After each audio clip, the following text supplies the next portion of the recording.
একদম আমার কাছে আসার চেষ্টা করবি না। কেন আসবো না? তুমি তো আমার বউ, তাই আমার বউয়ের কাছে আসতেই পারি। বউ? কিসের বউ? আমি তোকে স্বামী হিসেবে মানি না, ইভেন বিয়েটাকেও মানি না, তাহলে কিসের বউ হলাম তোর? দেখো, এসব ডায়লগ দিয়ে কোনো লাভ হবে না। আমি তো তোমাকে ভালোবাসি, আর 3বার কবুল বলার পর থেকে তোমাকে বউ হিসেবে মেনে নিয়েছি। শোন, তুই মানলে কি হবে, আমি তো মানি না। আর তোর মতো একটা পিচ্চিকে আমি স্বামী হিসেবে কখনোই মেনে নিব না, তাই ভুলেও তুই আমার কাছে আসবি না। তুমি সবসময় আমার সাথে এত রাগ দেখাও কেন? আমি কি তোমাকে ভালোবাসার যোগ্য না, নাকি আমার ভালোবাসাটা তোমার কাছে তুচ্ছ মনে হয়? তুই বুঝতে পারছিস না তোকে আমার পছন্দ না? আমি তোকে কেন ইগনোর করি? কারণ তোকে সহ্য করতে পারি না, তাই বারবার ইগনোর করি। তুই কেন সেটা বুঝতে পারিস না? তারপরও নির্লজ্জের মতো আমার কাছে আসিস। সবটা জানার পরেও তুই আমাকে বিয়ে করলি কেন? তোর চিন্তাধারা দেখে আমি অবাক হয়ে যাচ্ছি। অবাক হওয়ার কি আছে? যেখানে আমি তোমাদের সম্মানটা বাঁচিয়েছি, সেখানে তোমার আমাকে ধন্যবাদ দেওয়া উচিত। আর তুমি কি না আমার সাথে রাগারাগি করছো? সেই প্রথম থেকেই তুমি আমার সাথে রুড বিহেভ করে আসছো। এখন তো একটু অন্তত ভালোভাবে কথা বলতে পারো। আর এখন আমি না তোমার স্বামী, তাহলে এভাবে রাগারাগি করো কেন? তুই বুঝতে পারছিস না তোকে আমার সহ্য হয় না, অসহ্য লাগে, তারপরও কেন তুই আমার কাছে আসিস? আর শেষ পর্যন্ত কিনা তোকে বিয়েটা করতে হয়েছে। তুই কি করে ভাবলি তোর সাথে আমি সারাটা জীবন কাটাবো? এক সেকেন্ড তোকে আমি সহ্য করতে পারি না, সেখানে সারা জীবন তোর সাথে থাকাটা ইম্পসিবল। সারা জীবন কাটাবে না তো কি করবে? আর কার কাছে যাবে তুমি? বয়ফ্রেন্ডের কাছে যাবে? তো যাও। একদম আমাকে রাগাবি না। বয়ফ্রেন্ডের কাছে যাই কিংবা অন্য কারো কাছে যাই, কিন্তু তোর সাথে একই ছাদের নিচে একই বাড়িতে থাকা আমার পক্ষে সম্ভব না। কারণ তুই একটা পিচ্চি, আর তোকে ভালোবাসাটা তো দূরে থাক, স্বামী হিসেবে মানতেই পারবো না। শোনো, অনেক শুনেছি তোমার এসব ডায়লগ। এখন আর বলে কোনো লাভ হবে না। এখন তুমি আমাকে স্বামী হিসেবে মানো কিংবা না মানো, তাতে আমার কিচ্ছু যায় আসে না। 3বার কবুল বলার পর থেকে আমি তোমাকে স্ত্রী হিসেবে মেনে নিয়েছি, সেটা আমার কাছে অনেক। তুই কি বোঝাতে চাইছিস? জোর করে আমার থেকে অধিকার আদায় করে নিবি? তাহলে তুই শুধু কি? তাহলে কি দেহ পাবো, মন পাবো না? তাই তো? ভালোবাসি তোমাকে, তাই দেহ আর মন দুটোই নিয়ে নিব। দরকার পড়লে জোর করে সবটা আদায় করে নিব। অনেক বোঝানোর চেষ্টা করেছি, তারপরও বুঝতে তারপরও বুঝতে পারোনি। আমি এতটাই তুচ্ছ নই যে তোমাকে ভালোবাসি বলে আমার ভালোবাসাটার মূল্য তোমার কাছে নেই। তুমি আমাকে ভালো না বাসতে পারো, আমি তো বাসি। আর একটা সময় তুমিও বাসবে। না না, আমি তোর মতো একটা পিচ্চিকে কখনোই ভালোবাসবো না। তোকে আমি ঘৃণা করি, আর সেখানে স্বামী হিসেবে মেনে নেওয়ার প্রশ্নই আসে না। ইভেন বিয়েটা তো আমি করতেই চাচ্ছিলাম না। তুমি যে কি করতে চাইছিলে সেটা আমার খুব ভালোভাবেই জানা আছে। তুমি যাকে বিয়ে করতে চাইছিলে, তাহলে তাকে বিয়েটা করলে না কেন? একটা নারী পাচারকারীকে বিয়ে করতে যাচ্ছিলে, আর সে আজকে ধরা পড়ল। তাহলে বিয়েটা করে নিতে ওকে, তোমাদের সম্মান বাঁচাতে শেষ পর্যন্ত আমাকেই তোমার বিয়েটা করতে হয়েছে। আমি তো ছেড়ে দিয়েছিলাম সবকিছু উপরওয়ালার হাতে, আর বলেছিলাম না, যদি সত্যিকারের ভালোবেসে থাকি তাহলে ঠিকই তোমাকে নিজের করে পাবো। আর সেটাই হয়েছে। ঈশানের কথায় ঈশিকা কোনো কথা বলতে পারল না, মাথাটা নিচু করে নিল। ঈশান বুঝতে পারল ঈশিকা চাইলেও এখন আর ওর কাছ থেকে যেতে পারবে না, কারণ ঈশিকা যে ছেলেটার সাথে প্রেম করে বিয়ে করতে চেয়েছিল, সে ছেলেটা শুধু টাকা দেখে ওকে ভালোবেসেছিল। তারপর যখন অন্য একটা মেয়ের কাছে ঈশিকাদের থেকে বেশি টাকা দেখলো, তখন সেই মেয়েটাকে প্রেমের জালে ফাঁসিয়েছিল। তারপর বিয়ের দিন বর আসার ঠিক আগ মুহূর্তে ঈশিকার আব্বু আম্মু জানতে পারে যে ছেলেটার সাথে ওনার মেয়ের বিয়ে দিচ্ছে সে একটা ফ্রড আর একজন স্মাগলার। সবটা জানার পর ওরা বিয়েটা ক্যান্সেল করে দেয়। তখন বিয়েটা হবে না এই কথা নিয়ে ঈশিকার বাসায় হুলুস্থুলুস বেঁধে যায়। একটা পর্যায়ে সম্মানটা বাঁচানো নিয়ে ওদের শঙ্কায় পড়তে হয়। পুরো বিয়ে বাড়িতে বিষয়টা নিয়ে একটা হইচই পড়ে গেল। ঈশিকার আব্বু সবার এমন কথা শুনে প্রেশারটা সহ্য করতে না পেরে অসুস্থ হয়ে পড়েছিল। তখন ঈশানের আপু সুইটি অর্থাৎ ইশিকার বান্ধবীকে ইশিকার আব্বুকে বলে ঈশান ওকে পছন্দ করে। সবটা শোনার পর ইশিকার আব্বু অনেকটা সাহস পেয়েছিল। তারপর মান সম্মান বাঁচাতে উনি ঈশানের আব্বু আম্মুর সাথে বিষয়টা নিয়ে কথা বলে।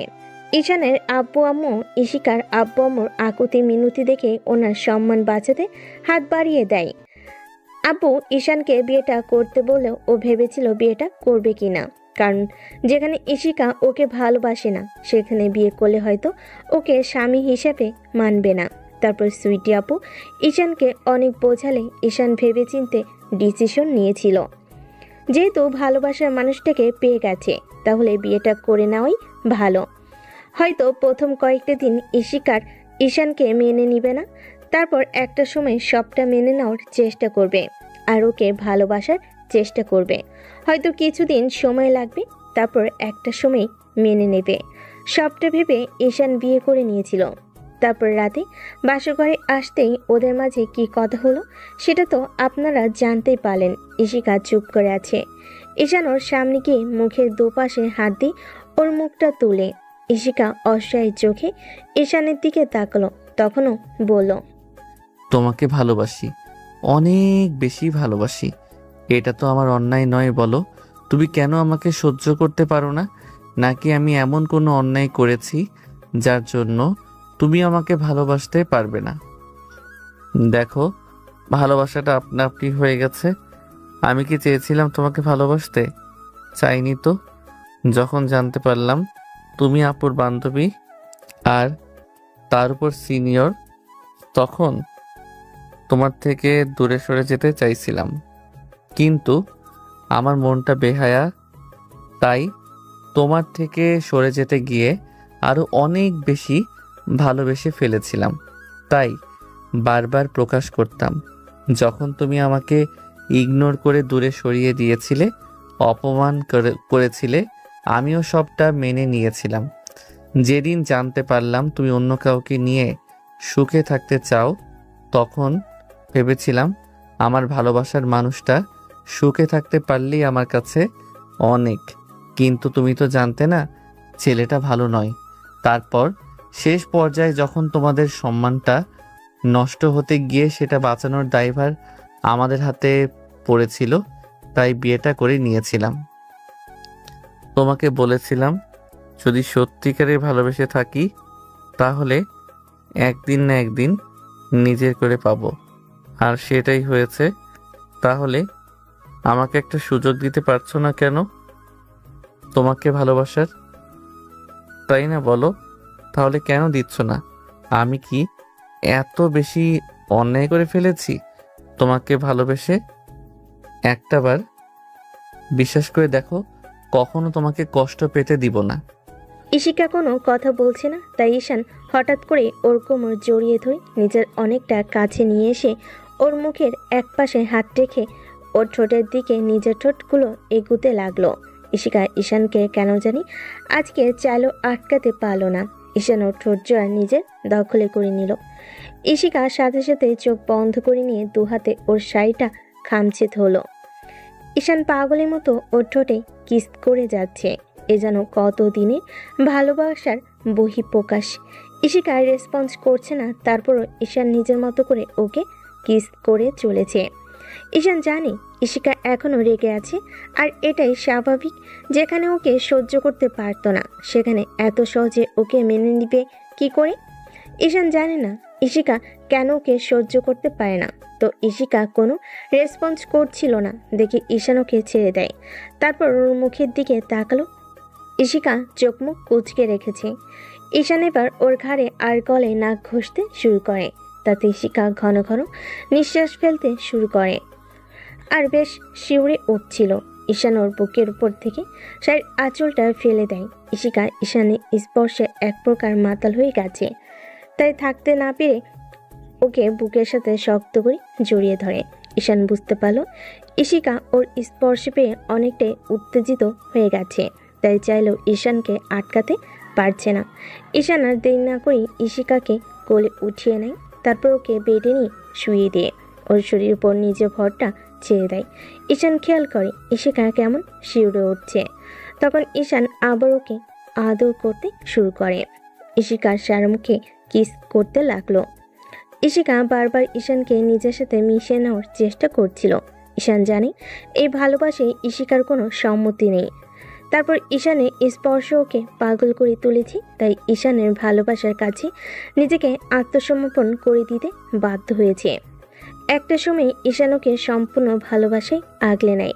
তারপর আদর করা হয়ে গেলে ঈশান ওকে মাথা রেখে ওকে শক্ত করে জড়িয়ে ধরে। ঈশান চোখ জোড়া বন্ধ করে রেখেছে, তাই ইশিকা ভাবেও ঘুমিয়ে পড়েছে। ইশিকা জানে না আজকে কেন ঈশানকে দূরে সরিয়ে দিতে পারল না, উল্টো ওকে বুকের সাথে জড়িয়ে ধরে রেখেছে।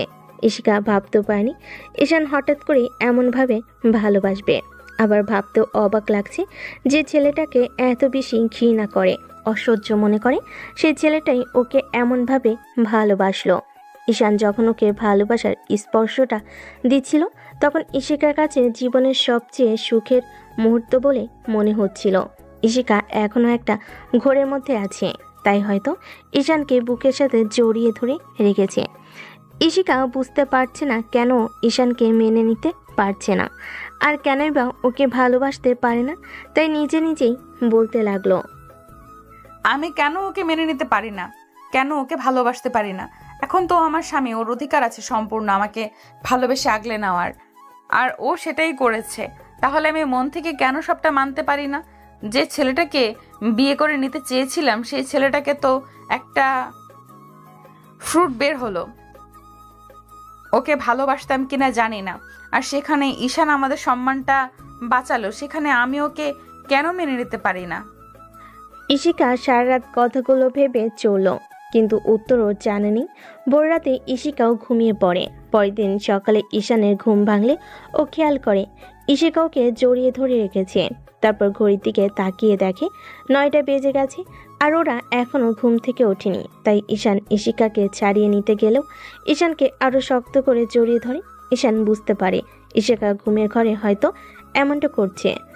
তারপর ওকে ছাড়িয়ে নিয়ে ওয়াশরুমে চলে যায়। একটু পরে ঈশান বের হয়ে দেখে ইশিকা গায়ে চাদর পেঁচিয়ে বসে আছে আর কেমন ফুপিয়ে উঠছে। ইশিকার চোখে পানি দেখে ঈশান ওপাশে বসে বলে, কি হয়েছে? এভাবে কান্না করছো কেন? তুই এমনটা করতে পারলি আমার সাথে, জোর করে, আমার অনিচ্ছা সত্ত্বেও? আরে বাবা, কি করেছে বলবে তো? রাতে এসব কি করেছিস আমার সাথে? আমি তোকে বারণ করেছিলাম না তোকে স্বামী হিসেবে মানি না, ভালোবাসতে পারবো না, তাও কেন তুই আমার কাছে এসেছিস? তুই কেন আমাকে এভাবে স্পর্শ করলি? কেন, তাতে কি হয়েছে? তুমি তো আমার বউ, আর আমি তোমাকে ভালোবাসি। বলেছিলাম বলেছিলাম না জোর করে হলেও তোমাকে ভালোবেসে ভরিয়ে দিব? আর রাতে তো সব ঠিকই ছিল, যখন আদর করছিলাম তখন তো ঠিকই আমার বুকের সাথে আগলে নিয়েছিলে। তাহলে এখন আবার কি হলো? নাকি স্বপ্ন দেখে উঠেছো? নাকি বয়ফ্রেন্ডের কথা মনে পড়েছে? একদম উল্টাপাল্টা কথা বলবি না। তুই আমার সাথে এমনটা করতে পারলি কি করে? আমি তোকে বারণ করেছিলাম আমার কাছে আসবি না, তারপরও জোরপূর্বক আমার সাথে এসব করলি। আমি কেন তোর মতো একটা বাজে ছেলেকে বিয়ে করলাম? হ্যাঁ হ্যাঁ, আমি বাজে ছেলে, নিজের বউকে টাচ করেছি তো সেজন্য বাজে ছেলে হয়েছি। শোনো, এখন থেকে বাজে এই চরিত্রহীন ছেলেটার সাথেই তোমাকে থাকতে হবে। তাই সবটা মানিয়ে নাও। এখন থেকে রোজ তোমাকে এমন করে স্পর্শ করব যেটা তোমার কাছে জোরপূর্বক ভালোবাসা হলেও আমার কাছে ভালোবাসাটাকে নিজের করে পাওয়া। আর তুমি চাইলেও এখন আমার কাছ থেকে যেতে পারবে না। তুই কি ভেবেছিস সারা জীবন আমি তোর কাছে থাকবো? কখনোই না। তোর মতো একটা বাজে ছেলের কাছে আমি থাকবো না। 6টা মাস হলে আমি চলে যাব। কি করে যাও আমিও সেটা দেখব। ঠ্যাং ভেঙে গলায় ঝুলিয়ে দেব। তোমার সাহস কি করে হয় এসব কথা বলার? ঈশান কথাটা বলে শেষ করতে পারল না, তার আগে ইশিকা ভয়ে জোরে জোরে কান্না করে উঠল। কুত্তা হারামি, তুই আমাকে এসব কথা বলতে পারলি? একদম ভয় দেখাবি না। আমি কিন্তু সত্যিই তোকে ছেড়ে চলে যাব, দেখিস তখন কেমন লাগে। বললাম তো ভয় দেখাচ্ছি না, করে দেখাবো। এই শাসনটুকু যদি বিয়ের আগে করতে পারতাম, যখন ভালোবাসি বুঝতে পেরেছিলাম, তাহলে ওরকম ছেলেদের সাথে ঢলাঢলি করতে পারতে না, আর ওরকম একটা বাজে ছেলের সাথেও মিশতে পারতে না। আমি ভুল করেছিলাম, তোমাকে স্বাধীন হতে দিয়েছিলাম, তাই তুমি উল্টাপাল্টা কিছু একটা করেই ফেলতে বিয়ের আগে। ও তার মানে তুই আমাদের উপর নজর রাখতে বিয়ের আগে সব সময়? হ্যাঁ, অবশ্যই রাখতাম। আমি কি তোমাদের এমন একটা কাজ করতে দিব নাকি? তুমি কি করে ভাবলে যে তোমরা উল্টাপাল্টা কাজ করবে আর আমি সেটা মেনে নিব? ভালোবাসি তোমাকে, কখনো এসব করতে দিতাম না। ওই কুত্তাটার কি হাল করতাম তুমি শুধু একটাবার দেখলে বুঝতে পারতে। এরই মাঝে ঈশানের আপু অর্থাৎ সুইটি এসে ওদের ডাকতে লাগলো। ভাই, এই ভাই ওঠ, দেখ অনেক বেলা হয়ে গিয়েছে, আর কত ঘুমাবি? আজকে নারী রিসেপশনের অনুষ্ঠান আছে, বিয়েটা তো হুটহাট করেই হলো। এখন ওঠ, ঈশিতা তুইও ওঠ। আপুর কথাতেই ঈশান আর ঈশিকা দুজনে দরজার দিকে তাকালো। এবার ঈশান ওর আপুকে উদ্দেশ্য করে বলল, আপু তুই যা, আমরা আসছি। আমি তোর বান্ধবীটাকে ফ্রেশ করে নিয়ে আসি। তাড়াতাড়ি আসিস, সবাই তোদের জন্য খাবার নিয়ে অপেক্ষা করছে। ছুটি চলে গেলে তখন ঈশান ঈশিকাকে ফ্রেশ হতে যেতে বলল, কিন্তু ও যাচ্ছিল না। তাই ঈশান কোনো উপায় না পেয়ে ওকে জোর করে কোলে উঠিয়ে নিল। ঈশিকার সাথে সাথেই ঈশানের বুকে কিলঘুষি মারতে লাগলো আর বলতে লাগলো, কুত্তা হারামি, ছাড় আমাকে, একদম স্পর্শ করবি না। রাতে সবটা কেড়ে নিয়েছিস আমার, এখন আবার সেটা করতে চাইছিস? একদম ভালো হবে না। এখনো তো কিছুই দেখোনি, এখন রোমান্সের সম্পূর্ণটাই বাকি।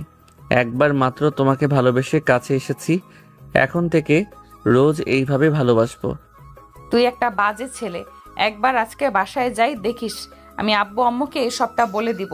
বলবো তোর মতো বাজে ছেলের সাথে বিয়ে দিয়ে আমাকে তুই খালি শুধু কষ্ট দিস। তুমি লাফালাফি না করলেই তো তোমাকে ভালোবেসে আগলে নিতাম, কিন্তু তুমি সেটা বোঝার চেষ্টাই করনি তোমাকে কতটা ভালোবাসি। এখন কথা না বলে ফ্রেশ হয়ে নাও। ঈশান ঈশিকাকে ওয়াশরুমে রেখে তারপর বাইরে চলে আসে। ঈশিকা আর কোনো উপায় না পেয়ে শাওয়ার ছেড়ে দিয়ে গোসল করতে লাগলো। আধা ঘন্টা পার হয়ে গেল যখন ঈশিকা বের হচ্ছিল না, তখন ঈশান চিৎকার দিয়ে বলল, তোমার হলো নাকি আমাকে ওখানে আসতে হবে? আমি বুঝতে পারছি তুমি বের হবে না, তাই না? না না, আমি বের হচ্ছি। ঈশিকা কথাটা বলেই কোনো রকমে শাড়িটা গায়ে পেঁচিয়ে বেরিয়ে আসলো। ঈশান খেয়াল করলো ঈশিকা শাড়িটা ভালোভাবে পরতে পারেনি, যার জন্য ঈশানের হেসে গড়াগড়ি খাওয়ার মতো অবস্থা হয়ে গেল। ওকে এভাবে হাসতে দেখে ঈশিকা গাল ফুলিয়ে বলল, এই বাজে ছেলে, হাসছো কেন? হ্যাঁ, আমি হাসির মতো কি এমন করলাম? এটা কি করেছো? এভাবে কেউ শাড়ি পরে? এই জন্যই তুমি হাসছো? আমি তো শাড়ি পরতে পারি না, তার উপরে তুমি এভাবে হাসাহাসি করছো। আমি আজকেই বাড়ি চলে যাব, দেখো, আর একদম আসবো না এখানে। তুমি খুব বাজে ছেলে। ওকে ওকে, আমি পরিয়ে দিচ্ছি। এই না, একদম না, তুমি একটা ফাজিল। আমি জানি তুই আমার কাছে আসলে উল্টা পাল্টা দুষ্টুমি করতে শুরু করে দিবি। আমি একদম তোকে ভালো করে চিনি। বউয়ের সাথে দুষ্টুমি না করলে কি বাসার কাজের মেয়ের সাথে করবে, নাকি পাশের বাসার ভাবির সাথে করবে শুনি? আর শোনো, চুপচাপ দাঁড়াতে বলেছি, সেটাই করো। আমি শাড়িটা ঠিক করে দিচ্ছি। ঈশান বুঝতে পারছে কালকে রাত থেকেই ঈশিকার ব্যবহারটা অনেকটাই চেঞ্জ হয়ে গেছে, যার কারণে ও আর তেমন সিনক্রেট করছে না। একটু রাগীভাবে কথা বলো তুমি করেই বলছে। ঈশান ঈশিকার শাড়িটা ঠিক করতে ওর কাছে আসতেই ঈশিকা কেমন যেন ওর থেকে দূরে সরে যেতে লাগলো। তখন ঈশান হঠাৎ করে ঈশিকার শাড়িটা টান দিয়ে খুলে ফেলল। সাথে সাথে ঈশিকা দূরে সরে যেতে গেলে ঈশান ওর কোমর জড়িয়ে ধরে নিজের কাছে নিয়ে আসলো। তারপর ওকে দাঁড় করিয়ে দিয়ে শাড়িটা যত্ন সহকারে পরাতে লাগলো। ঈশিকা চোখ বন্ধ করে রেখেছে, লজ্জায় ও পুরো লাল হয়ে যাচ্ছে। ঈশান যতবার শাড়ি পরানো চলে ঈশিকার শরীরে টাচ করেছি, ঈশিকার মধ্যে অজানা শিহরণ বয়ে যাচ্ছে। ও না চাইলেও ঈশানকে আটকাতে পারছে না। একটা সময় ঈশান ঈশিকার হাতে কুচিগুলো ধরিয়ে দিয়ে ওর সামনে বসে শাড়িটা ঠিক করতে লাগলো। তারপর কুচি ঠিক করে যখনই উঠতে যাবে খেয়াল করলো ঈশিকার সাদা ধপধপে পেটটার উপর নাভিটা এত সুন্দর লাগছে, যেটাও কাল রাতে খেয়ালই করেনি। ঈশান পুরো ঘোরের মধ্যে চলে যাচ্ছিল। তারপর ও আর নিজেকে আটকাতে না পেরে ঈশিকার কোমরের দুপাশে হাত দিয়ে ওর নাভিতে নাক ডুবিয়ে দিল। ঈশানের গরম নিঃশ্বাস ঈশিকার নাভিতে পড়তে ও কেমন যেন শিউরে ওঠে। আর ঠিক তখনই ঈশান ওর নাভিতে কয়েকটা কিস করে দেয়। ঈশিকা থাকতে না পেরে ওর চুলগুলো দুহাতে খামচে ধরে ইশিকা না চাইতেও ঈশানের স্পর্শে পাগল হয়ে উঠছে, যেটা ঈশান কালকে রাত থেকে খুব ভালোভাবে বুঝতে পারছে। ইশিকা এতটাই জোরে নিঃশ্বাস নিচ্ছিল যার জন্য পুরো রুম শুধু ওর নিঃশ্বাসের শব্দটা বিচার করছিল। ওদের মাঝে আর কিছু হওয়ার আগেই দরজায় আবার নক পড়ল। সুইটি, ভাই, এ ভাই, তোদের হলো? সেই কখন থেকে ডাকলাম, তোর নিচে আসলি না? আপু, এই তো হয়ে গেছে, তুই যা, আমরা 2 মিনিটে আসছি। আমাকে যেন তোদের আবার ডাকতে না হয়। আপু চলে গেলে ঈশান খেয়াল করে ইশিকার ঠোঁট জোড়া কাঁপছে। ও বুঝতে পারে ইশিকা এখন ওর স্পর্শ পেয়ে পাগল হয়ে আছে। এবার ঈশান ইশিকার দিকে কুচিটা এগিয়ে দিল, কিন্তু ওর চোখ জোড়া সেই থেকে বন্ধ করে রেখেছে। তাই ঈশান নিজ হাতেই কুচিটা পরিয়ে দিল। সাথে সাথেই ইশিকা অনেকটা কেঁপে উঠল আর ঈশানের থেকে কিছুটা দূরে গিয়ে দাঁড়ালো। তখন ঈশান ওকে পেছন থেকে জড়িয়ে ধরে ইশিকার কানে আলতো করে একটা কামড় দিয়ে বলল, এত ব্যবহার চেঞ্জ হলো কি করে? কালকে রাত থেকে দেখছি রাগ করতে চেয়েও পারছো না। তোমাকে যতবার স্পর্শ করছি কেমন যেন মাতাল হয়ে যাচ্ছ, আটকাতে চেয়েও পারছো না। কি হলো বলো তো? তুমি না আমাকে ঘৃণা করো, সহ্য করতে পারো না? ইশিকা কথা বলতে পারছে না, শুধু আমতা আমতা করছিল। তখন ঈশান ওর গলায় একটা কিস করে দিলে ইশিকা ওকে ছাড়িয়ে নিল। এই স্পর্শগুলোই একটা সময় আমাকে ভালোবাসতে বাধ্য করবে, দেখে নিও। ঈশান ইশিকার হাত ধরে টানতে টানতে তারপর ওকে নিচে নিয়ে আসলো। খেয়াল করলো সবাই বসে আছে। তখন ঈশান একটা চেয়ার টেনে বসতেই সুইটি ইশিকাকে ওর পাশে বসিয়ে দিল। তারপর আম্মুকে উদ্দেশ্য করে বলল, আম্মু দেখো, তোমার পিচি ছেলেটার সাথে আমার বান্ধবীটাকে কত সুন্দর মানিয়েছে। হ্যাঁ, সেটাই তো দেখছি। আচ্ছা আবু, শোনো, আজকে কিন্তু অনেক কাজ আছে, অনেক মেহমান আসবে, কারো যেন যত্ন আত্মীর কমতি না হয়, একদম ফাঁকি দেওয়া চলবে না। বিয়েটা কিভাবে হুটহাট করি হলো, তাই তোমার আবু তাড়াহুড়ো করে রিসেপশনের অনুষ্ঠানের আয়োজন করেছে। অনেক লোকজনদের ডাকা হয়েছে, তাই তোমাকে আর তোমার বন্ধুদের কিন্তু অনেক দায়িত্ব নিতে হবে। তুমি ফোন করে সবাইকে ডেকে নাও। আর শোনো, বিকেলে কিন্তু ইশিকাদের বাসায় থেকে লোক আসবে, তাই তৈরি থেকো। অনেক ফর্মালিটি বাকি আছে, আমি চাই কোনোটাই যেন ভুল না হয়। আম্মু, তুমি এমনটা বলতে পারলে? তুমি আমাকে এমন কোনো কাজে বলেছো সেটা আমি করিনি, এমনটা কখনো হয়েছে? সেটা হয়তো হয়নি, কিন্তু মাঝে মধ্যে ভুলে গিয়েছ, যার জন্য পরে বিপাকে পড়তে হয়েছে, তাই আগেই বলে দিলাম। আম্মুর সাথে কথা বলার শেষে ঈশান খেয়াল করলো ইশিকা খাচ্ছে না, তাই ওকে বলল, কি হলো, তুমি খাচ্ছ না কেন? নাকি খাইয়ে দিতে হবে? ঈশানের কথাতে ইশিকা পুরো লজ্জায় পড়ে গেল। কারণ ঈশান যতই ইশিকার স্বামী হোক, কিন্তু সবার সামনে এমন কিছু হওয়াটা লজ্জাজনক। আর ঈশানের লজ্জাশরম না থাকলেও ইশিকার তো আছে, তাই ও লজ্জে শেষ হয়ে যাচ্ছিল। ঈশানের কর্মকাণ্ডে সুইটি মুচকি মুচকি হাসতে লাগলো। তারপর ঈশানের কানের কাছে মুখ নিয়ে বলতে লাগলো, কিরে ভাই, তুই এমন জাদু করলি আমার বান্ধবীটাকে? এক রাতের মধ্যেই তোর বসে চলে আসলো, যে কিনা তোকে সহ্যই করতে পারতো না, সবসময় তোর সাথে রাগাটাকি করতো, সে কিনা তোর কথাতে সবটা করে নিয়েছে। আমি তো অবাক হয়ে যাচ্ছি। এখনো লাইনে আসেনি, কিন্তু খুব শীঘ্রই এসে যাবে। আপু, তুই দেখ আমি ওকে কত তাড়াতাড়ি সোজা করে দেই। ও তো আমাকে চেনে না, এতদিন ওকে ভালোবেসেছি বলে কিছু বলিনি, কিন্তু এখন থেকে আমার রাগীর চেহারাটাও দেখাতে পাবে। যেই আমি ওকে ভালোবাসতে পারি, আবার সেই আমি ওকে শাসন করতে পারি।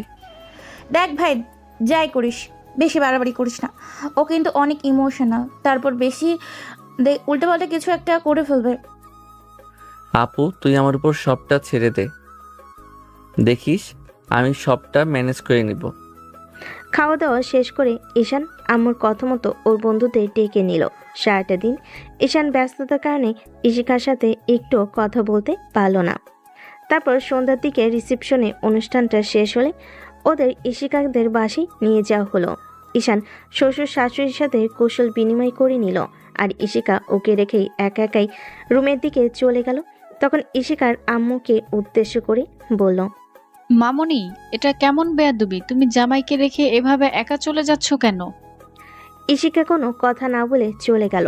তখন ঈশান একটা হাসি দিয়ে আম্মুর দিকে তাকালে আম্মু বলল, আব্বু, তুমি কিছু মনে করো না।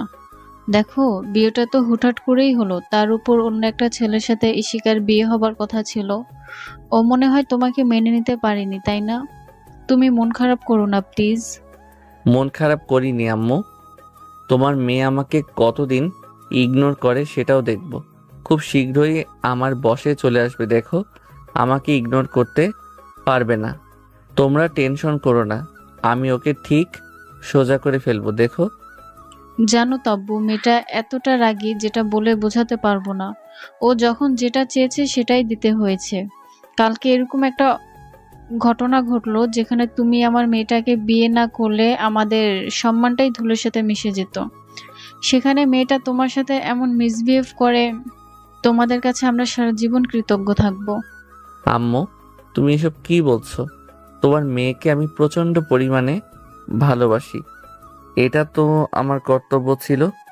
ভালোবাসার মানুষটার অসম্মান কি করে হতে দিতাম বলো? তুমি টেনশন করো না, সব ঠিক হয়ে যাবে, দেখিও। আব্বু, জানো না তোমার বউয়ের এখনো বাচ্চাদের মতন স্বভাব। মাঝে মধ্যে এমন এমন কাজ করে যার জন্য ওকেই কষ্ট পেতে হয়। তুমি ওর ভুল ত্রুটিগুলো মাফ করে দিও। এখন তো তুমি ওর স্বামী, ওর সব দিকটা তোমাকেই দেখে রাখতে হবে। ও যদি কোনো ভুল ত্রুটি করে তুমি আমাদের বলো, আমরা সবটা সহ্য নেওয়ার চেষ্টা করব। তারপরেও ওকে কোনো কষ্ট দিও না যেটা ও সহ্য করতে পারবে না। আম্মু, তুমি টেনশন করো না তো, আমি সবটা ম্যানেজ করে নিব। তোমার মেয়েটা একটু রাগী, আমি সেটা আগে থেকেই জানি। দেখো, সব ঠিক হয়ে যাবে। ও খুব শীঘ্রই আমাকে মেনেও নিবে আর সংসারে মনোযোগ দেবে। আর ওর রাগ অভিমানটাও খুব শীঘ্রই দূর করে দিব আমি। ঈশান বেশ কিছুক্ষণ ইশিকার আম্মুর সাথে কথা বলে রুমে চলে আসলো। দেখলো ইশিকার রুমে গাল ফুলিয়ে বসে আছে। ঈশান এসেই ওর মুখটা খুব শক্ত করে চেপে ধরে বলল, এত তেজ কিসের তোমার? বলছি না রাগ অভিমানটা এখান থেকে কমাবে। একদম আমার সাথে রাগ দেখাতে আসবে না। অনেক সহ্য করেছি, কিন্তু আর না। ঈশান ছাড়ো, আমার লাগছে, প্লিজ। এমন করতেছো কেন? আমি কি এমন করছি? তাহলে এমন করে চলে আসলে কেন? হ্যাঁ, তা নয় তো কি করবে? তোমাকে কোলে করে নাচবে? দেখো, আমার এত আদিক্ষেতা করার ইচ্ছে নেই।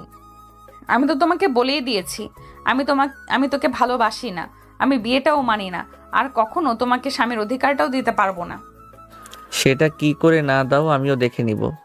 তুমি কি করে আমাকে দূরে রাখতে পারো আমিও দেখে নিব। কতদিন আমার থেকে এইভাবে মুখ ফিরিয়ে নাও, দেখব। আমি জানি তুমি জোর করে সবটা করার চেষ্টা করবে, তাই না? তোমার যা ইচ্ছা করো, কিন্তু আমি মন থেকে কখনোই তোমাকে ভালোবাসবো না। আমি জানি তুমি এগুলো কিসের জন্য করছো।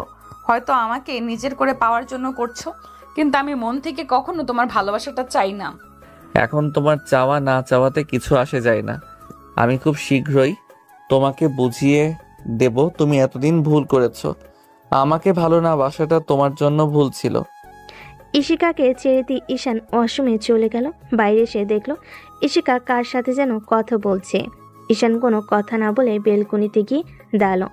ঈশান যতই ইশিকার সাথে বাজে ব্যবহার করছে, উল্টো নিজেরই খারাপ লাগছে। অন্যদিকে ইশিকা না চাইলেও ঈশানকে দূরে সরাতে পারে না। হয়তো আব্বু আম্মু সম্মান বাঁচিয়েছে তাই। আর ঈশান মনের দিক থেকে অনেকটাই ভেঙে পড়েছে যে এত কিছু করার চেষ্টা করেও ইশিকার মনে একটু জায়গা করে নিতে পারছে না। তাই ও মনটা অনেকটাই দুর্বল হয়ে গেছে। তারপর দাঁতে দাঁত চেপে সবটা সহ্য করে নিচ্ছে। ঈশানের বিশ্বাস আছে একটা সময় ইশিকাও ওকে ভালোবাসবে। তো রাতে খাওয়া দাওয়া শেষে দুজনেই রুমে আসে। তখন ইশিকা সোফার দিকে যেতে গেলে ঈশান ওর একটা হাত ধরে ফেলে আর বিছানায় জোর করে এনে বসিয়ে দিয়ে বলে, ওদিকে কোথায় যাচ্ছ? আমি তোর সাথে এক বিছানাতে থাকবো না। আমি জানি তুই জোর করে আমার সাথে উল্টাপাল্টা করবি, তাই আমি তোর সাথে এক মুহূর্তও থাকতে চাই না। একদম নাটক দেখাবে না, তাহলে আমার থেকে খারাপ কেউ হবে না। এখানে চুপচাপ শুয়ে পড়ো, আমি তোমার বুকে মাথা রাখবো। তোমার আমার বুকে মাথা রাখার ইচ্ছে না থাকলেও আমার তোমার বুকে রাখার ইচ্ছে আছে। জোর করে সবটা করতে চাস, তাই না? আমি তোকে কখনোই ভালোবাসবো না, বলছি না? ভালোবাসো না বাসো সেটা পরে প্রশ্ন। আগে তোমাকে একটা বেবির আম্মু বানিয়ে দেই, তখন ঠিকই আমাকে ভালোবাসবে। তোর মতো কাপুরুষ ছাড়া আর কি বা করতে পারে? আমি খুব ভালো করেই জানি তোর ছাড়া আর কোনো মুরুদ নেই। তুই জোরপূর্বক একটা মেয়ের অনিচ্ছায় তাকে শুধু স্পর্শ করতেই পারবি। ইশিকা কথাটা শেষ করার সাথে সাথে ঈশান রেগে ঠাস করে ওর মুখে একটা থাপ্পড় বসিয়ে দিল। সাথে সাথেই ইশিকা কান্না করে দিল আর বলতে লাগলো, তুই আমাকে মারলি? আমি না তোর থেকে সিনিয়র? আমি সব আম্মুকে বলে দিব। তোর এত বড় সাহস, তুই আমাকে মারিস? আমি না কাপুরুষ, তাই পুরুষ কিনা সেটা সে প্রমাণ দিলাম। তোমার সাহস কি করে হয় আমাকে এসব কথা বলার?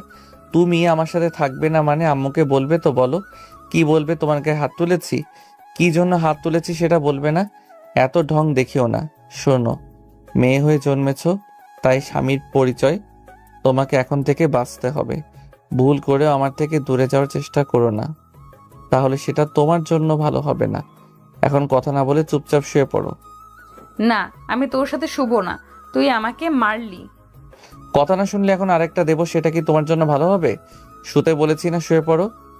ঈশানের ধমকের সুরে কথাতে ইশিকা জোরে জোরে কান্না করে দিল। তখন ঈশান রাগের চোখে ওর দিকে তাকাতেই ভয় পেয়ে ইশিকা শুয়ে পড়ল।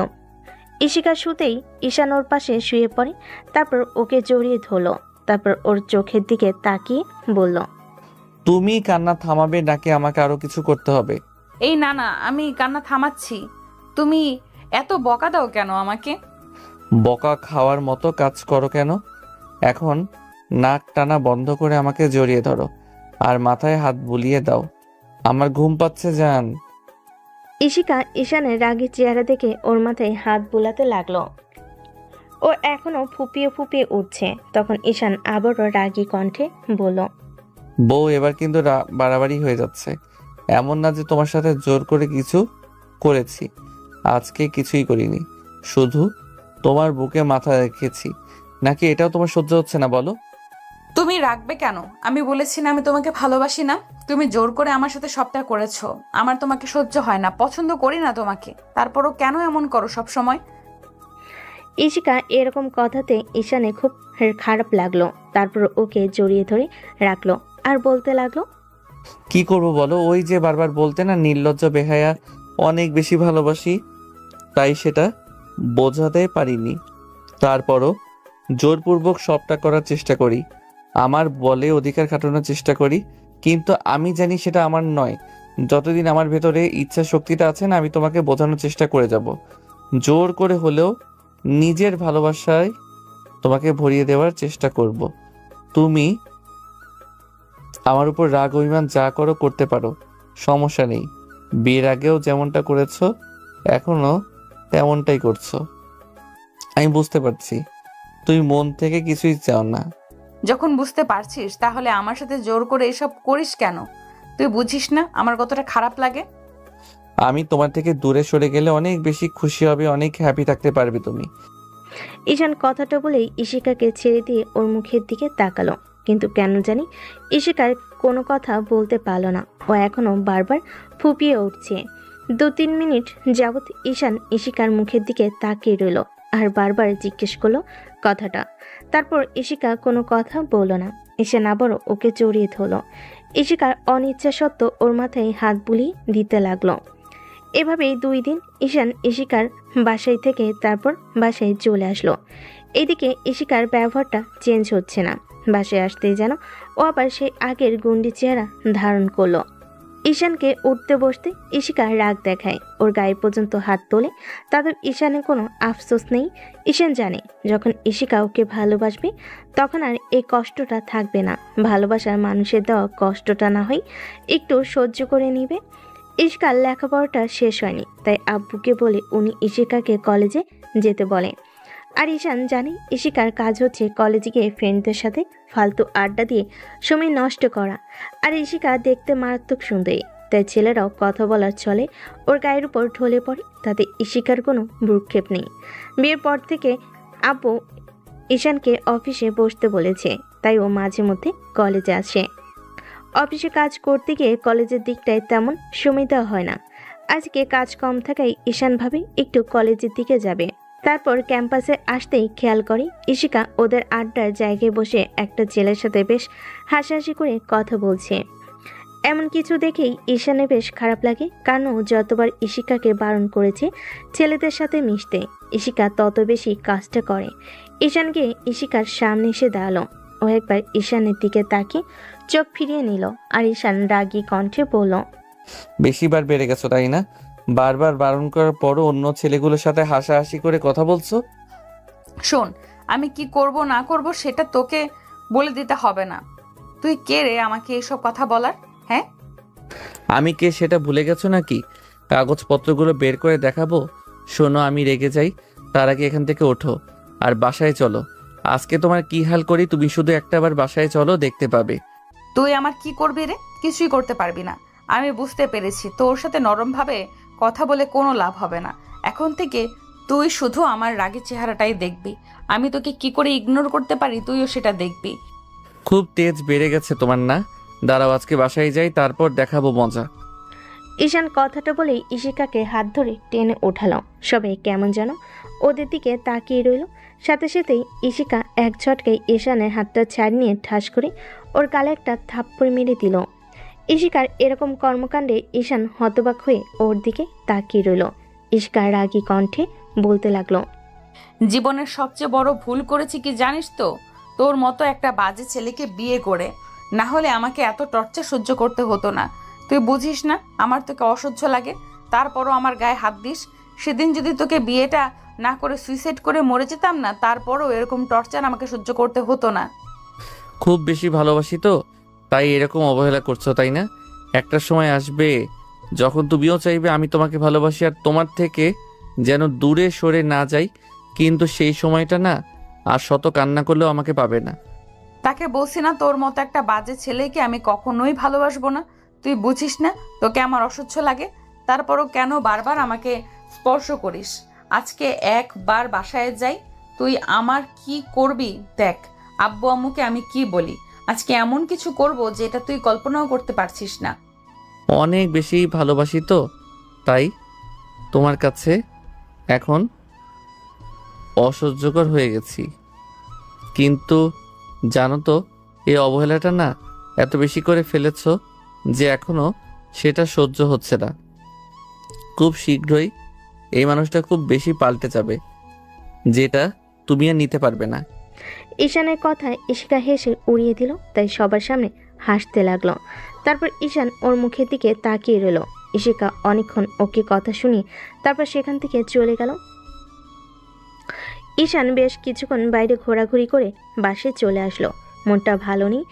এরই মাঝে বাসে এসে কলিং বেল দিতেই এসে দরজা খুলে দিল। ঈশান বাসে এসে কলিং বেল দিতেই সুইটে এসে দরজা খুলে দিল। ঈশান ভেতরে আসতেই খেয়াল করলো ইশিকার কান্নাকাটি করছে। ঈশানের বুকটা কেঁপে উঠল। ও গিয়েই ইশিকার সামনে হাঁটু গেয়ে বসে ওর মুখে দুপাশে হাত দিয়ে বলল, কি হয়েছে তোমার? কান্না করছো কেন? কে কি বলেছে আমাকে বলো। ঈশান কথাটা বলে শেষ করতে পারল না, তার আগে আপু এসে ওর শার্টের কলার টেনে ধরে দাঁড় করিয়ে ঠাস ঠাস করে ওর গালে দুইটা থাপ্পড় মেরে দিল। ঘটনাটা এত দ্রুত ঘটে গেল যার জন্য সবটা ঈশানের মাথার উপর দিয়ে গেল। ও কি বলবে বুঝতে পারছে না। তারপর স্বাভাবিকভাবেই বলল, আব্বু তুমি আমাকে মারলে কেন? আমি কি কোনো ভুল করেছি? এত বড় একটা অন্যায় করার পরও তুমি বলছো কি করেছো? তোমার সাহস দেখে আমি অবাক হয়ে যাচ্ছি। দিন দিন তুমি এতটাই বাজে হয়ে যাচ্ছ, যার জন্য কোথায় কি ব্যবহার করতে হয়, কার সাথে কিভাবে মিশতে হয় তুমি সেটাও জানো না। আব্বু আমি কি করেছি সেটা তো বলো। আর একটা বাজে কথা বলবে না। রাস্তার মেয়েগুলোর সাথে ঢলাঢলি করে বেড়াও, তাদের সাথে সম্পর্ক রাখো, আর শেষ পর্যন্ত কি না এসব কাজ করতে পারলে ছি। আব্বু তুমি আমাকে ভুল বুঝছো, আমি এমন কিছু করিনি। ঈশান কথাটা শেষ করার আগেই আব্বু যখন ওকে আরেকটা থাপ্পড় মারতে যাবে, ঈশাকে এসে আব্বুর হাতটা ধরে ফেল আর কান্না করতে করতে বলতে লাগলো, আব্বু তুমি ওকে মেরো না, ওকে মারলে আমার খুব কষ্ট হবে। তোমার যত রাগ আছে আমার উপরে দেখাও। বাবু তুমি বলে দাও তুমি এখন থেকে আর ওইসব বাজে মেয়ের সাথে মিশবে না, আর কাছেও যাবে না। ওরা তোমাকে মায়ায় ফেলে এমনটা করেছে তাই না বলো? ঈশান ইশিকার কথাটা শুনে অবাক হয়ে যাচ্ছে। ও ভাবতে পারছে না ইশিকা এমন কথা কেন বলছে। এবার আম্মু এসে বলতে লাগলো, ভাবতে ঘৃণা লাগছে। তুই কিনা আমার ছেলে, আমার ছেলে শেষ পর্যন্ত কিনা এরকম একটা কাজ করতে পারলো। আমি কি করেছি সেটা তো বলবে, তা না বলে উল্টাপাল্টা দোষারোপ করছো আমাকে। ইশিকা, তুমি আব্বু আম্মুকে কি ভুলভাল বুঝিয়েছো? ঈশানের কথাতে ইশিকার কানের গতিটা বেড়ে গেল, যার জন্য আব্বু আরও রেগে গেল। আবার ঈশানকে মারতে গেলে সুইটি আপু এসে আব্বুকে আটকে দিয়ে বলল, আব্বু, তুমি রাগারাগি করো না, আমি ওর সাথে কথা বলছি। ভাই, তুই এমন কাজ কেন করছিস? আপু, তুই কি বলছিস? আমি তো সেটাই বুঝতে পারছি না। আমি আবার কি করলাম যার জন্য তোমরা আমার উপর এভাবে রেগে আছিস? ভাই, এবার কিন্তু বারবারই হয়ে যাচ্ছে। ইশিকা আমাকে সব বলেছে। তুই তোর ক্লাসমেটের সাথে রিলেশনে জড়িয়েছিস, শেষ পর্যন্ত কিনা মেয়েটার সাথে ডেটে গিয়েছিস। এইসব কথা আমাকে ঈশিতার কাছ থেকে শুনতে হচ্ছে। তুই কি করে পারলি ঘরে বউ রেখে এরকম একটা কাজ করতে? তুই না ঈশিকাকে ভালোবাসিস, ওর জন্য কষ্ট পেতে? তাহলে বিয়ের পর তোর বিয়েটা তো চেঞ্জ হলো কি করে? একটা মাসে তুই এইভাবে পাল্টে গেলি। আমি তো চিন্তা ভাবনা দেখে অবাক হয়ে যাচ্ছি। আপুর কথা শুনে ঈশান ইশিকার দিকে তাকালো। খেয়াল করলো ও কান্না করে শেষ হয়ে যাচ্ছে। মনে হচ্ছে সত্যি সত্যি কান্না করছে। ঈশান ওর এরকম নাটক দেখে অবাক হয়ে যাচ্ছে। তাই ইশিকা সামনে এসে বলতে লাগলো, বাহ, বেশ ভালোই নাটক সাজিয়েছো। এসব কথা তুমি বলতে পারলে? শেষ পর্যন্ত আমাকে একটা চরিত্রহীন ছেলে বানিয়ে দিলে। একদম ওর সাথে রাগারাগি করবে না। তুমি যেটা করেছো ও সেটাই বলেছে। তুমি শেষ পর্যন্ত এর একটা কাজ করবে আমি ভাবতেও পারছি না। তোমার চিন্তাধারা দেখে আমি অবাক হয়ে যাচ্ছি। তুমি কিনা শেষ পর্যন্ত আমার ছেলে হয়ে এরকম একটা কাজ করলে। আম্মু, কেন বুঝতে চাইছো না? আমি এমন কাজ করিনি। তোমরা আমাকে একটু বিশ্বাস করো। আচ্ছা, তোমরা কখনো শুনেছো আমি কোনো মেয়ের সাথে এরকমটা করেছি? আগে শুনিনি, কিন্তু আজকে শুনে অবাক হয়েছিলাম। তারপর যখন ওই মেয়েটার সাথে তোর ছবি দেখলাম, সেটা দেখে তো আরো অবাক হয়েছে। ঈশান আপুর কথাতে অবাক হয়ে যাচ্ছে, তাই বলল, আপু, কি এমন ছবি দেখেছো যার জন্য তোমরা অবাক হয়ে গেছো? আমাকে একটু দেখাবে? সুইটি ইশিকার ফোনটা এনে তারপর ঈশানের সামনে ধরল। তাতে দেখা যাচ্ছে ঈশান ওর একটা ক্লাসমেটের হাত ধরে হাঁটছে। ছবিটা দেখে ঈশান ইশিকার দিকে তাকিয়ে রইল। তখন ঈশান বলল, এটা বিয়ের আগের ছবি, আর ও আমার ফ্রেন্ড। আর ফ্রেন্ডের হাত ধরা কি অন্যায় বলো? ইশিকাও তো কত ছেলের গায়ে পড়ে কথা বলে, শেষ পর্যন্ত বিয়ের আগে একটা রিলেশনে জড়িয়েছিল। তাতে কি আমি কিছু বলেছি? আর তুমি আজকে আব্বু আম্মুর সামনে এসে এসব উল্টাপাল্টা নাটক করলে। আমি বুঝতে পারছি তুমি আমাকে ভালোবাসো না বলেই সবার সামনে এইভাবে ছোট করতেও দুবার ভাবছো না। কিন্তু মনে রেখো, আমি তোমাকে যেদিন থেকে ভালোবাসি সেটা প্রকাশ করেছি। সেদিন থেকে তুমি আমাকে যতটা কষ্ট দিচ্ছ, একদিন এর থেকে বেশি কষ্ট তুমি পাবে। তোমার এরপরও সাহস হয় কি করে ওকে আমাদের সামনে দাঁড়িয়ে ভয় দেখানোর? আমি বুঝতে পেরেছি তোমার এ বাসায় থাকার ইচ্ছে নেই, তাই না? তুমি মেয়েটাকে ভালোবাসো বলে আমি সবটা জানা শোনার পরও ওর সাথে বিয়েটা দিয়েছি। আর তুমি কিনা ওকে বিয়ে করার পর এরকম একটা কাজ করলে আমি সেটা ভাবতেও পারছি না। আব্বু, বারবার এক কথা কেন বলছো? আমি তো বলছি আমি এমনটা করিনি। ইশিকা, তুমি কেন এরকম নাটক করছো? হ্যাঁ, তুমি আমাকে ভালোবাসো না সেটা বলে দাও। তুমি আমার সাথে থাকতে চাও না সেটা বলতে পারো না? উল্টো আমাকে সবার সামনে ছোট করছো, তাই না? দেখেছো আব্বু, তোমার ছেলে কতটা পাল্টে গেছে। একটা মাসেও আমাকে ভুলে গেছে। আমাকে এত বেশি ভালোবাসার পরও ও অন্য একটা মেয়ের সাথে রিলেশনে জড়িয়েছে, আর আজকে আমার সাথে এমন করে কথা বলছে। ঈশান, তুমি এমনটা বলতে পারলে আমাকে? ইশিকা, এবার কিন্তু বাড়াবাড়ি হয়ে যাচ্ছে। আমি বলছি না আমি এমন কিছু করিনি। আমি জানি তুমি প্ল্যান করে সবটা করছো। দেখো, আমি তো তোমাকে বলে দিয়েছি আর তোমাকে ডিস্টার্ব করব না। আর তুমি চাইলে বাসায় চলে যেতে পারো, কারণ জোর করে যে আর যাই হোক ভালোবাসাটা হয় না, সেটা আমি কয়েকদিনেই বুঝে গেছি। ঈশান কথাটা শেষ করতে পারল না। তার আগেই আব্বু রেকিকে আবার একটা থাপ্পড় মেরে দিল আর বলতে লাগলো, হ্যাঁ বৌমা, চলে গেল তো তোমার সুবিধা হয়। এসব রঙ্গলীলা বাইরে চালিয়ে যেতে পারো, তাই না?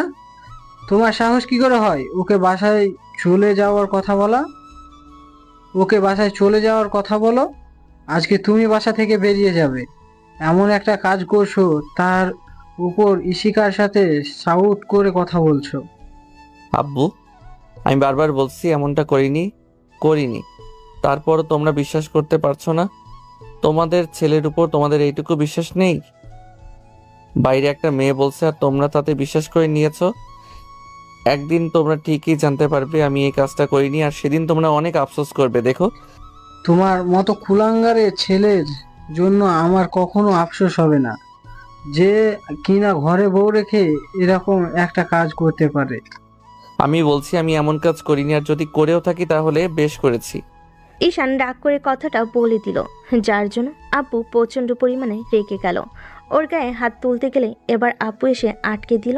তারপর আব্বুকে কিছুটা দূরে নিয়ে গিয়ে বলতে লাগলো, ভাই তুই রুমে যা। আব্বু তুমি কি শুরু করলে বলো তো? আমি ওকে বুঝিয়ে বলছি, তুমি রাগারাগি করো না। ছোট মানুষ একটা ভুল করে ফেলেছে, তার জন্য তুমি এমন করে রাগারাগি করলে তো তোমার শরীরটা খারাপ হবে। ও এতটা ছোট মানুষ না যে কিছু বুঝতে পারে না।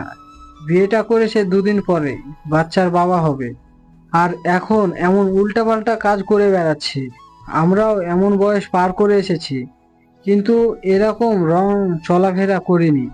আমার ছেলে হয়ে ও শেষ পর্যন্ত কিনা ঘরে বউ থাকতে এরকম একটা কাজ করলো। ওর চিন্তাধারা দেখে আমি অবাক হয়ে যাচ্ছি। এই মেয়েটার সাথে ওকে বিয়ে দেওয়াই আমার ভুল হয়েছে। বিয়ের পর থেকে ওই মেয়েটাকে কষ্ট দিয়ে আসছে, আর আজকে আমি সেটা জানতে পারলাম। আব্বুর কথাতে ঈশান অবাকের চরমে পৌঁছাচ্ছে। ঈশান ভালোভাবেই বুঝেছে ইশিকা বাস শেষে আব্বু আম্মুকে ভুলভাল বুঝিয়েছে। ঈশান আবার গিয়ে ইশিকার সামনে দাঁড়ালো আর বলতে লাগলো, বাহ, অনেক সুন্দর নাটক করলেন। কলেজে সবার সামনে অপমান করলেন, আর বাসায় এসেও এমন ছোট করলেন, যার জন্য সম্মানটাই রইল না। একটা কথা কি জানেন তো, বেশি ভালোবাসলে যেভাবে কষ্ট পেতে হয়, আজকে সেটা দ্বিতীয়বার প্রমাণ পেলাম। চিন্তা করবেন না, আপনি যেটা চান না সেটাই হবে। ঈশান কথাটা বলে সেখান থেকে চলে গেল। ইশিকার খুশি আর দেখে কে। ঈশানকে আজকে এমনভাবে সবার সামনে ছোট করতে পেরে ইশিকা এত বেশি খুশি হয়েছে, যেটা কাউকে বলে বোঝাতে পারবে না। ঈশান আর সেখানে দাঁড়ালো না, সুইটি আপুর কথাতে রুমে চলে গেল। তারপর কিছুক্ষণ বেলকুনিতে দাঁড়িয়ে রইল। অন্যদিকে আব্বু আম্মু সুইটি অনেকক্ষণ ইশিকাকে বোঝালো, ওর কান্নাটা থামে। ইশিকা আজকে এতটা খুশি হয়েছে কারণ এতদিন ও ঈশানকে তেমনভাবে শিক্ষা দিতে পারেনি। অন্যদিকে ঈশান কিছু একটা গভীরভাবে চিন্তা করছে। আজকে আপনা আপনি চোখ দিয়ে পানি পড়ছে। বারবার মনে হচ্ছে ভালোবেসে জীবনের সবচেয়ে বড় ভুলটা ও করেছে, তাই হয়তো আজকে সেই ভুলের মাসুলটা ওকে দিতে হচ্ছে। ঈশান চোখের পানিগুলো মুছে নিল আর সিদ্ধান্ত নিল আজকের পর থেকে কখনো ইশিকাকে স্পর্শ করবে না।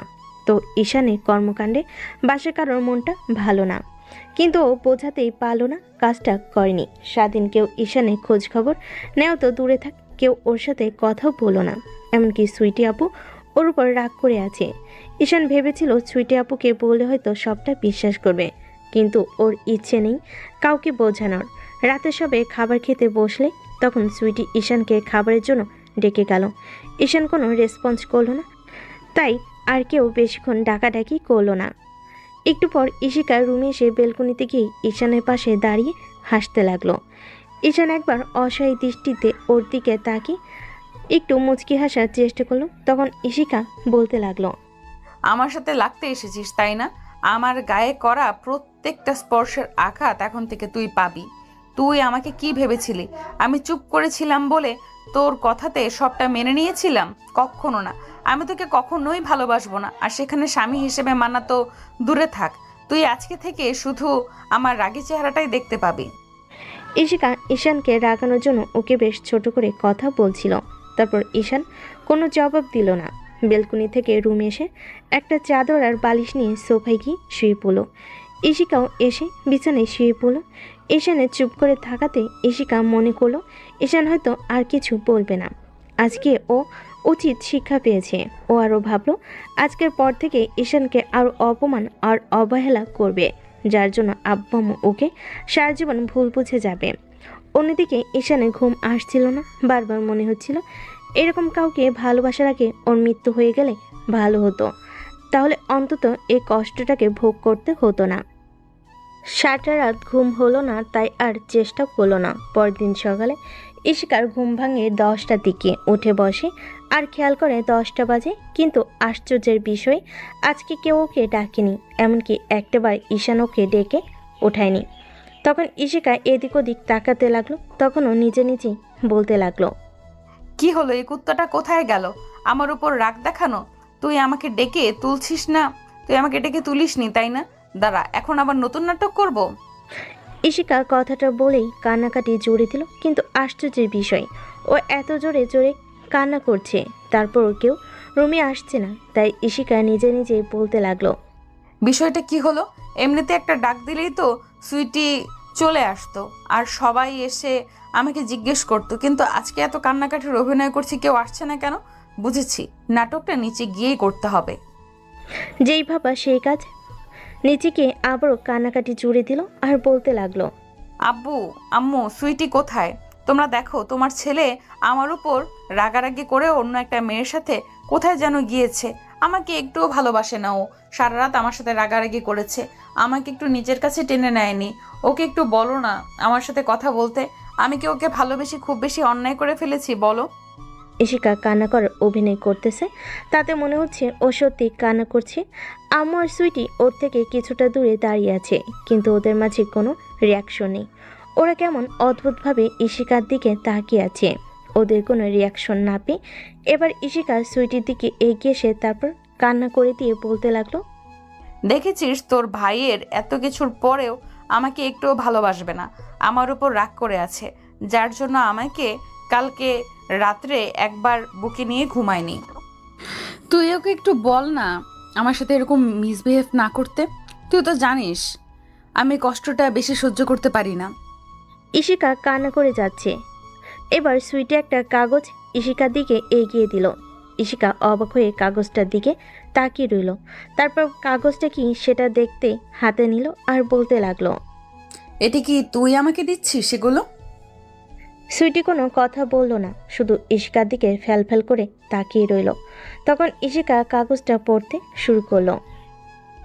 আব্বু, আম্মু, আপু, তোমাদেরকে আবারও বলছি, তোমরা কালকে যেটা শুনেছো বা দেখেছো, আমি তার কিছুই করিনি। আমি জানি এইসব কথাগুলো তোমাদের যদি শত বলি তারপর তোমরা বিশ্বাস করবে না। কারণ কেন জানো তো? একটা মেয়ে তোমাদের বুঝিয়েছে আমি উল্টাপাল্টা কিছু করেছি। আর এই সমাজে মেয়েদের কথাকে বেশি প্রাধান্য দেয়া হয়।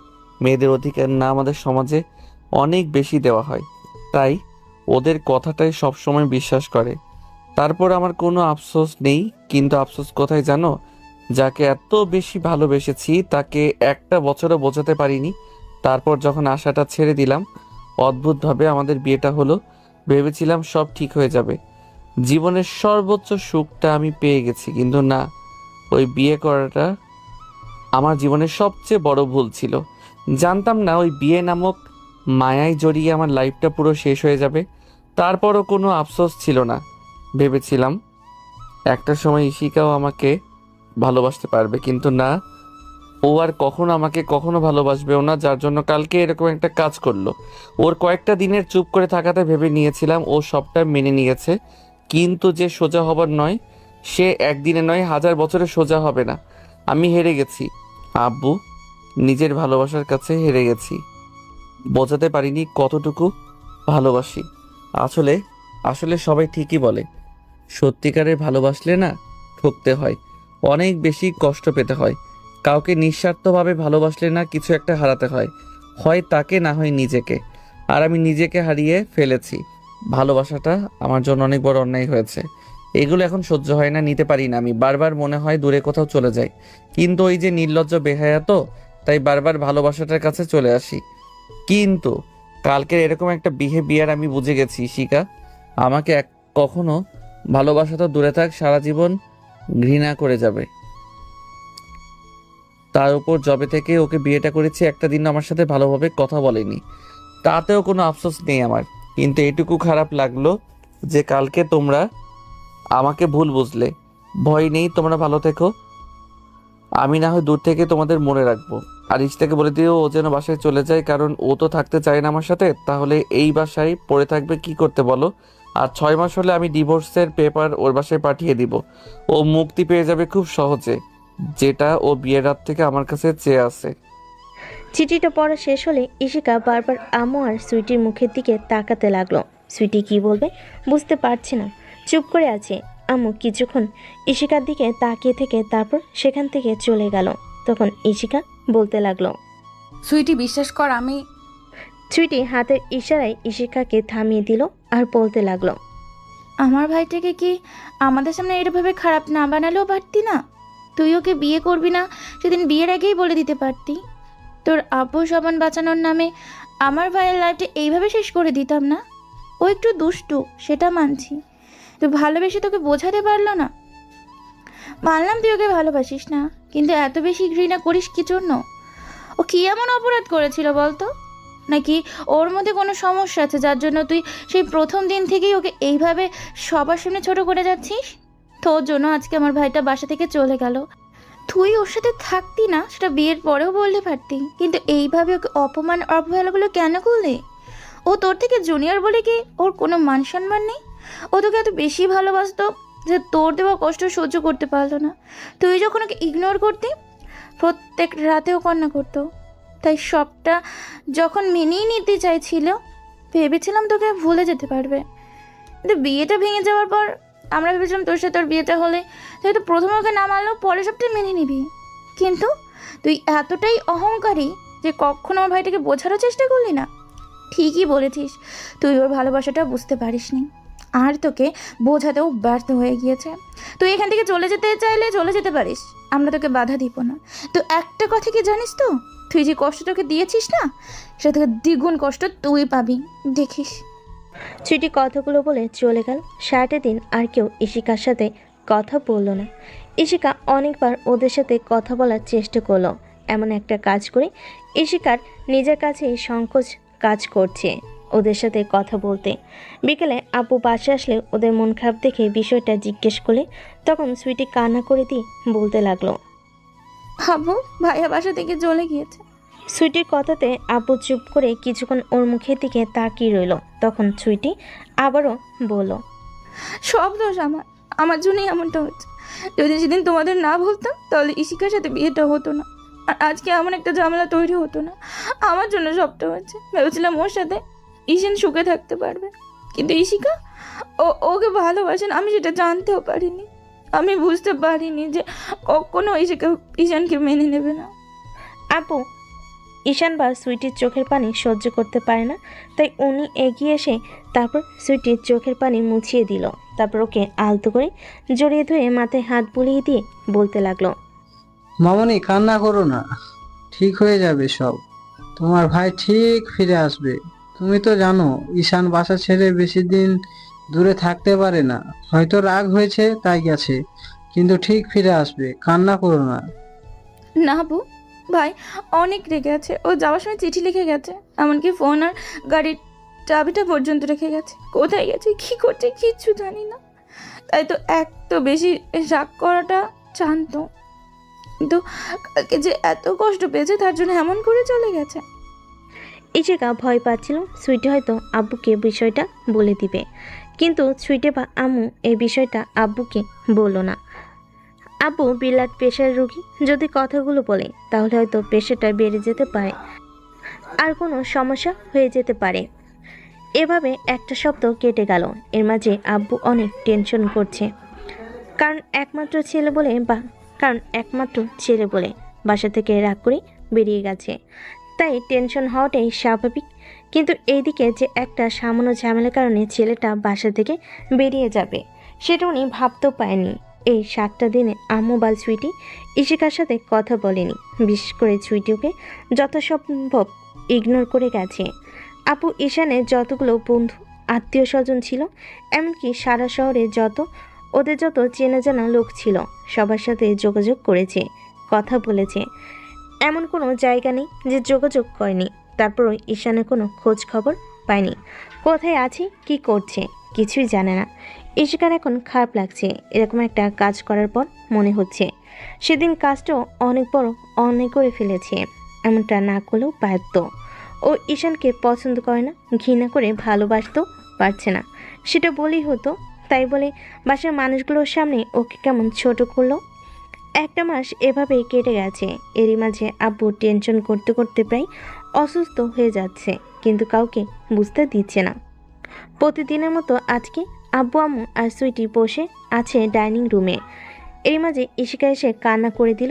তখন আব্বু বলল, কি হয়েছে মামনি, কান্না করছে কেন? আব্বু, সব আমার জন্য হয়েছে। আমার জন্যই তোমার ছেলেটা বাসা ছেড়ে চলে গেছে। আমি বুঝতে পারিনি ওর ভালোবাসাটা।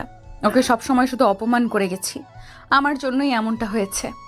আব্বু বারবার ইশিকাকে জিজ্ঞেস করতে লাগলো।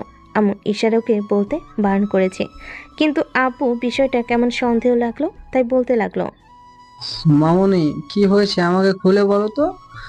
আমি বুঝতে পারছি কোনো একটা সমস্যা হয়েছে, যার জন্য ঈশান এভাবে বাসা ছেড়ে গেছে। সেদিন তো দোষটা ঈশানের ছিল, তাহলে বাসা ছেড়ে চলে গেল কেন? তুমি এমন কান্নাকাটি করছো কেন বলো তো? এবার ইশিকা কান্না করে সব ঘটনা খুলে বলল।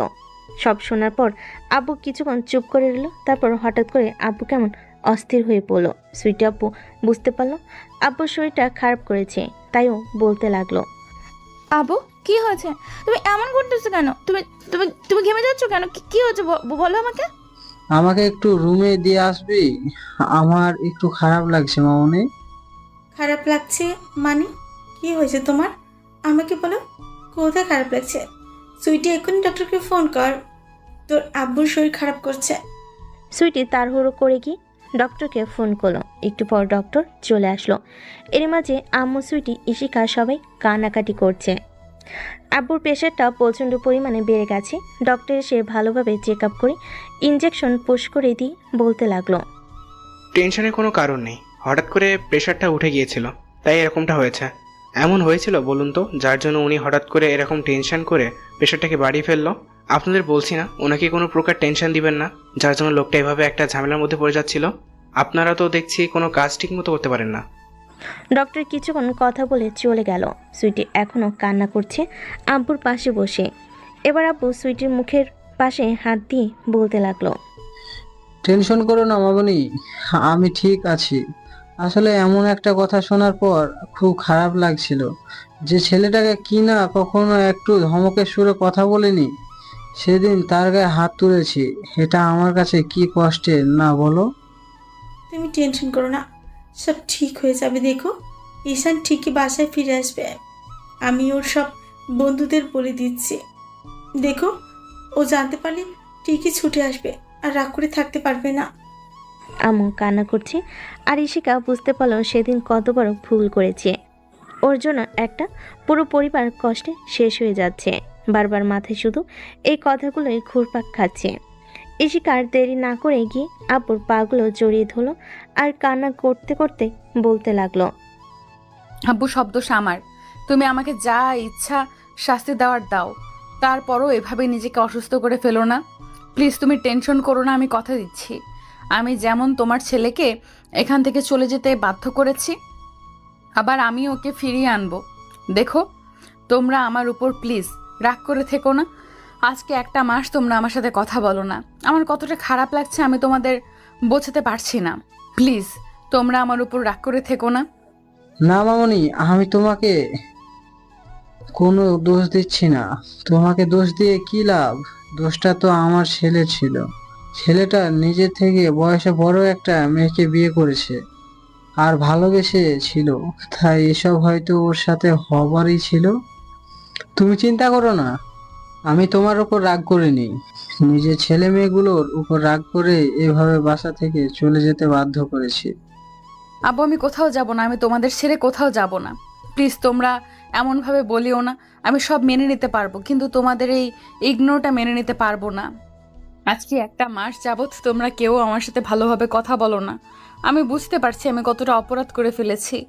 আমি তোমার ছেলের ভালোবাসাটা বুঝতে পারিনি, কিন্তু এখন ওর শূন্যতা আমাকে বুঝিয়ে দিয়েছে ও আমার লাইফে কতটা জুড়ে ছিল। ইশিকা কথাটা শেষ করতে পারল না, তার আগে সুইটির আগে গর্জন করে উঠল আর বলতে লাগলো, ব্যাস, অনেক বলেছিস।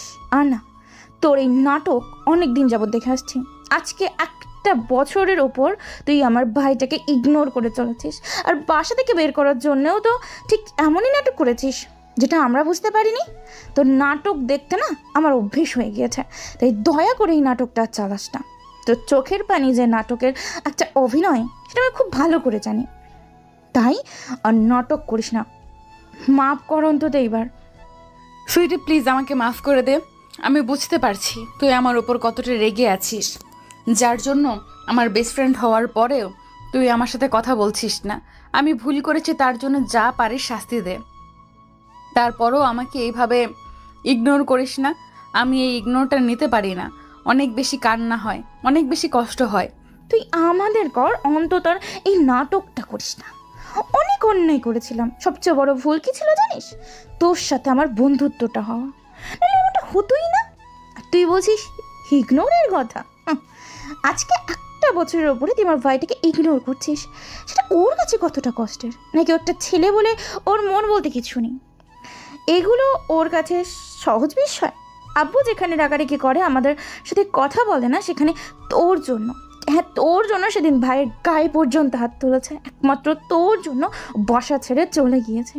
আমি তোকে কখনো মাফ করবো না। ঈশান যদি তোকে মাফ করে দেয়, আব্বু আম্মু যদি তোর ওপর থেকে সব রাগ অভিমান উঠিয়েও নেয়, তারপরও আমি তোকে জীবন মাফ করবো না। কারণ কোনো জিনিস তোর জন্য আমি আমার ভাইটাকে ভুল বুঝেছি।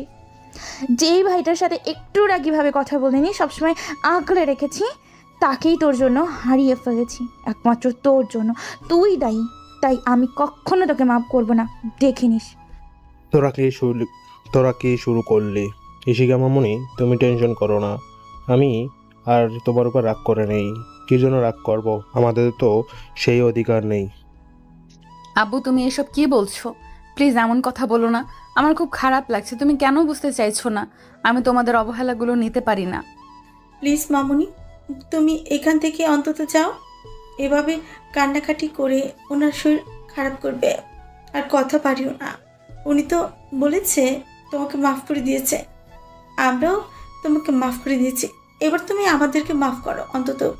এখানে আর এসব বলো না, তাহলে ওনার শরীরটা আবার খারাপ করবে। আমার কথাতে ইশিকা বুঝতে পারল ওর সাথে কেউ কথা বলতে চায় না, তাই ও কান্না করতে করতে রুম থেকে বেরিয়ে গেল। একটু পর সুইটি আবারও ঈশানের সব ফ্রেন্ডদের সাথে কথা বলল। তারপর সবশেষে ফেসবুকে আব্বুর অসুস্থতার কথা জানিয়ে একটা পোস্ট দিল। পোস্টটা খুব দ্রুত সবার মাঝে ছড়িয়ে গেল। সেদিন ঈশান ডাক করে চট্টগ্রাম চলে গিয়েছিল, যেখানে ওর কয়েকটা ফ্রেন্ডের সাথে সুইটি আগে থাকতে পরিচয় আছে। আর ওরা ভালোভাবে জানতো ঈশান সুইটি ভাই বোন। ওরা এমন কিছু দেখে ঈশানকে বিষয়টা জানালে ও প্রথমে যেন বিশ্বাসই করতে পারছিল না। তারপর ওর শহরের একটা ফ্রেন্ডকে ফোন দিল আর জানতে পারলো আব্বু সত্যি অসুস্থ হয়ে পড়েছে। আব্বুর অসুস্থতার খবর শুনে ঈশান আর এক মুহূর্ত সেখানে দেরি করতে পারল না, বাসার উদ্দেশ্যে রওনা দিয়ে দিল। সারা রাস্তায় বারবার ঈশানের মনে হয়েছিল আব্বুকে হয়তো হারিয়ে ফেলবে, কিন্তু আবার ভয়ে বাসে ফোন দিতে পারছিল না। সারাটা রাত ঈশান ঘুমাতে পায়নি, অন্যদিকে বাসে গিয়েও ঘুমাতে পায়নি। সুইটি আব্বুর পাশে সারাত বসে জেগেছিল, কারণ আব্বু আম্মুকে ওরা প্রচণ্ড ভালোবাসে কিনা। পরদিন সকালে ঈশান নিজ শহরে পৌঁছে যায়। তারপর সব রাগ অভিমান ভুলে গিয়ে বাসায় চলে আসে। এসে কলিং বেল দিতেই ইশিকা গিয়ে দরজা খুলে দেয়। ঈশান ওকে দেখেও না দেখার ভান করে দৌড়ে আব্বুর রুমের দিকে যায়। তারপর গিয়ে দেখে আব্বু আদশা হয়ে বসে আছে, আর সুইটি আব্বুর পাশে বসে আব্বুর মাথায় বিলি কেটে দিচ্ছে।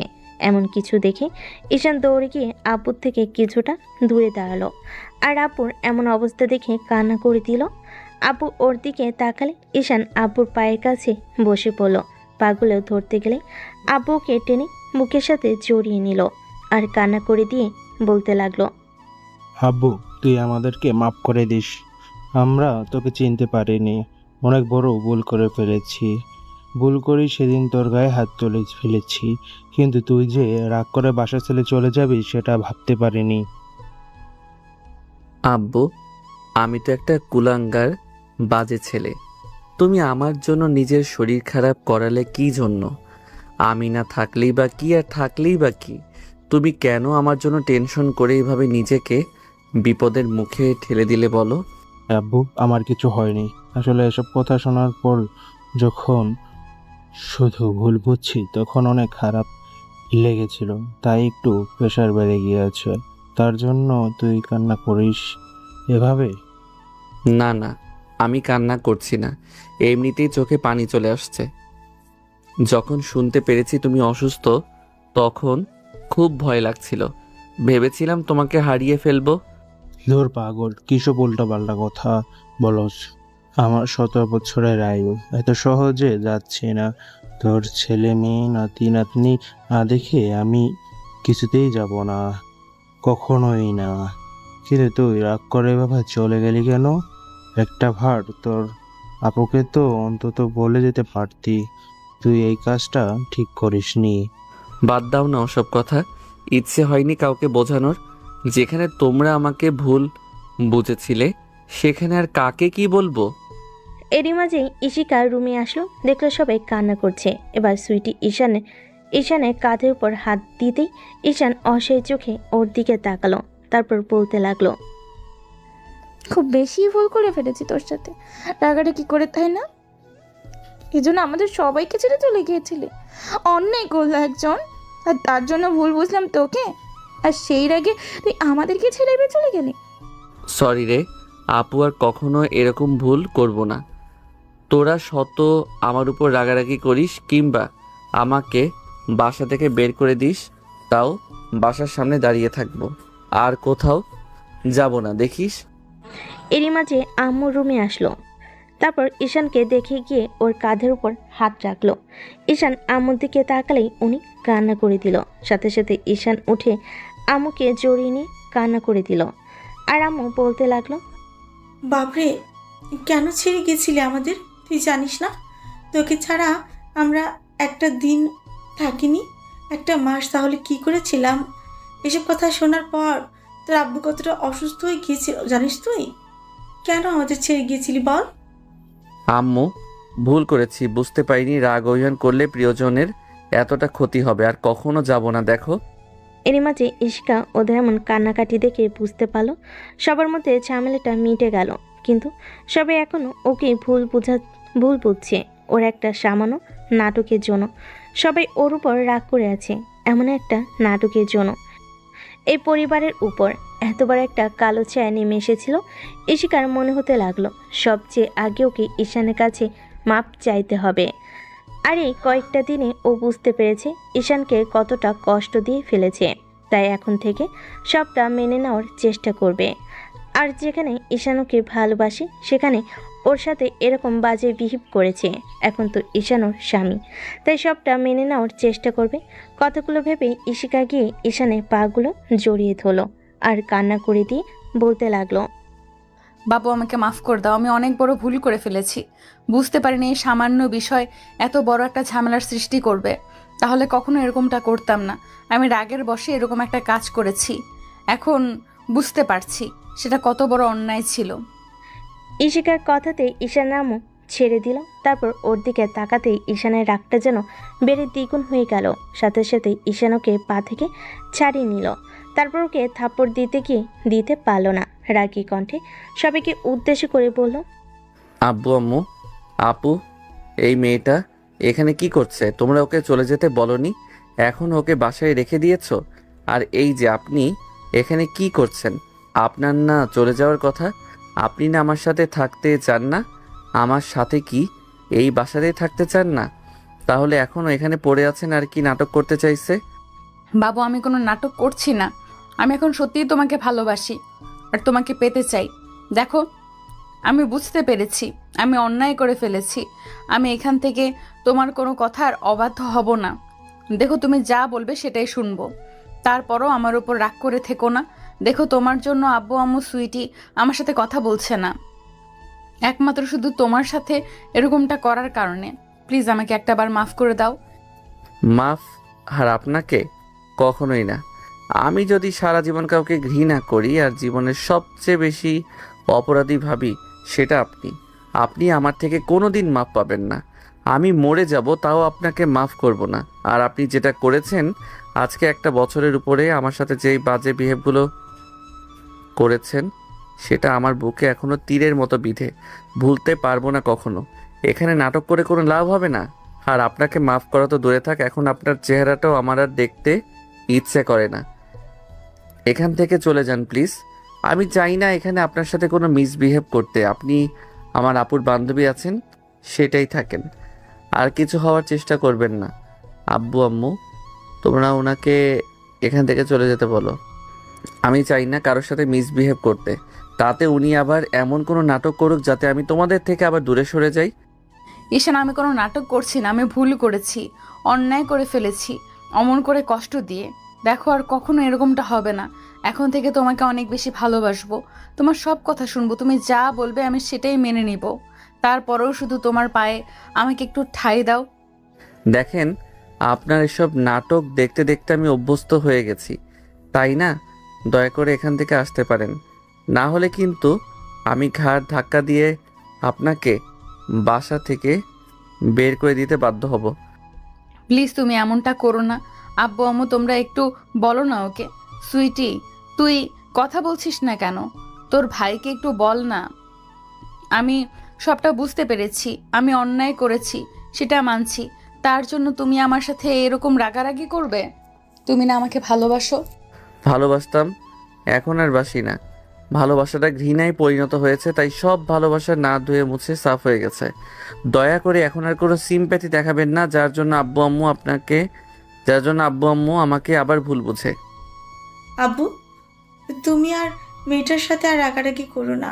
ও এমনিতেই কয়েকটা দিন যাবৎ কান্নাকাটি করছে আর নিজেকে দোষারোপ করছে। যেদিন থেকে তুমি বাসা ছেড়ে চলে গেছো, আমি দেখেছি ওর মনটা কতটা খারাপ। ও ইচ্ছে করে কাজটা করলে বুঝতে পারিনি এরকম কিছু হয়ে যাবে। আম্মু, আমি কারোর সাথে রাগারাগি করছি না। আর কি বললে কান্নাকাটি? এটা তো ওনার অভিনয় আর দোষারোপ করা। এটা তো তোমাদের সামনে ভালো সাজার জন্য। আর মন খারাপ করে থাকাটা তোমাদের দেখাচ্ছে আমাকে কত ভালোবাসে। ওর এই নাটকটা কখনোই শেষ হবে না। ওকে বাসা থেকে বের করে দাও, দেখো সব নাটক শেষ হয়ে যাবে। না না, আমি কোথাও যাব না। তুমি আমাকে প্লিজ এখান থেকে বের করে দিও না, তাহলে আমি জীবনের সবচেয়ে বেশি কষ্ট তোমার থেকে পাবো। আবারও ইমোশন নিয়ে কথা বলা শুরু হয়ে গেল তো। শোন, তোর নাটকটা না আমি বেশ ভালো করে জানি।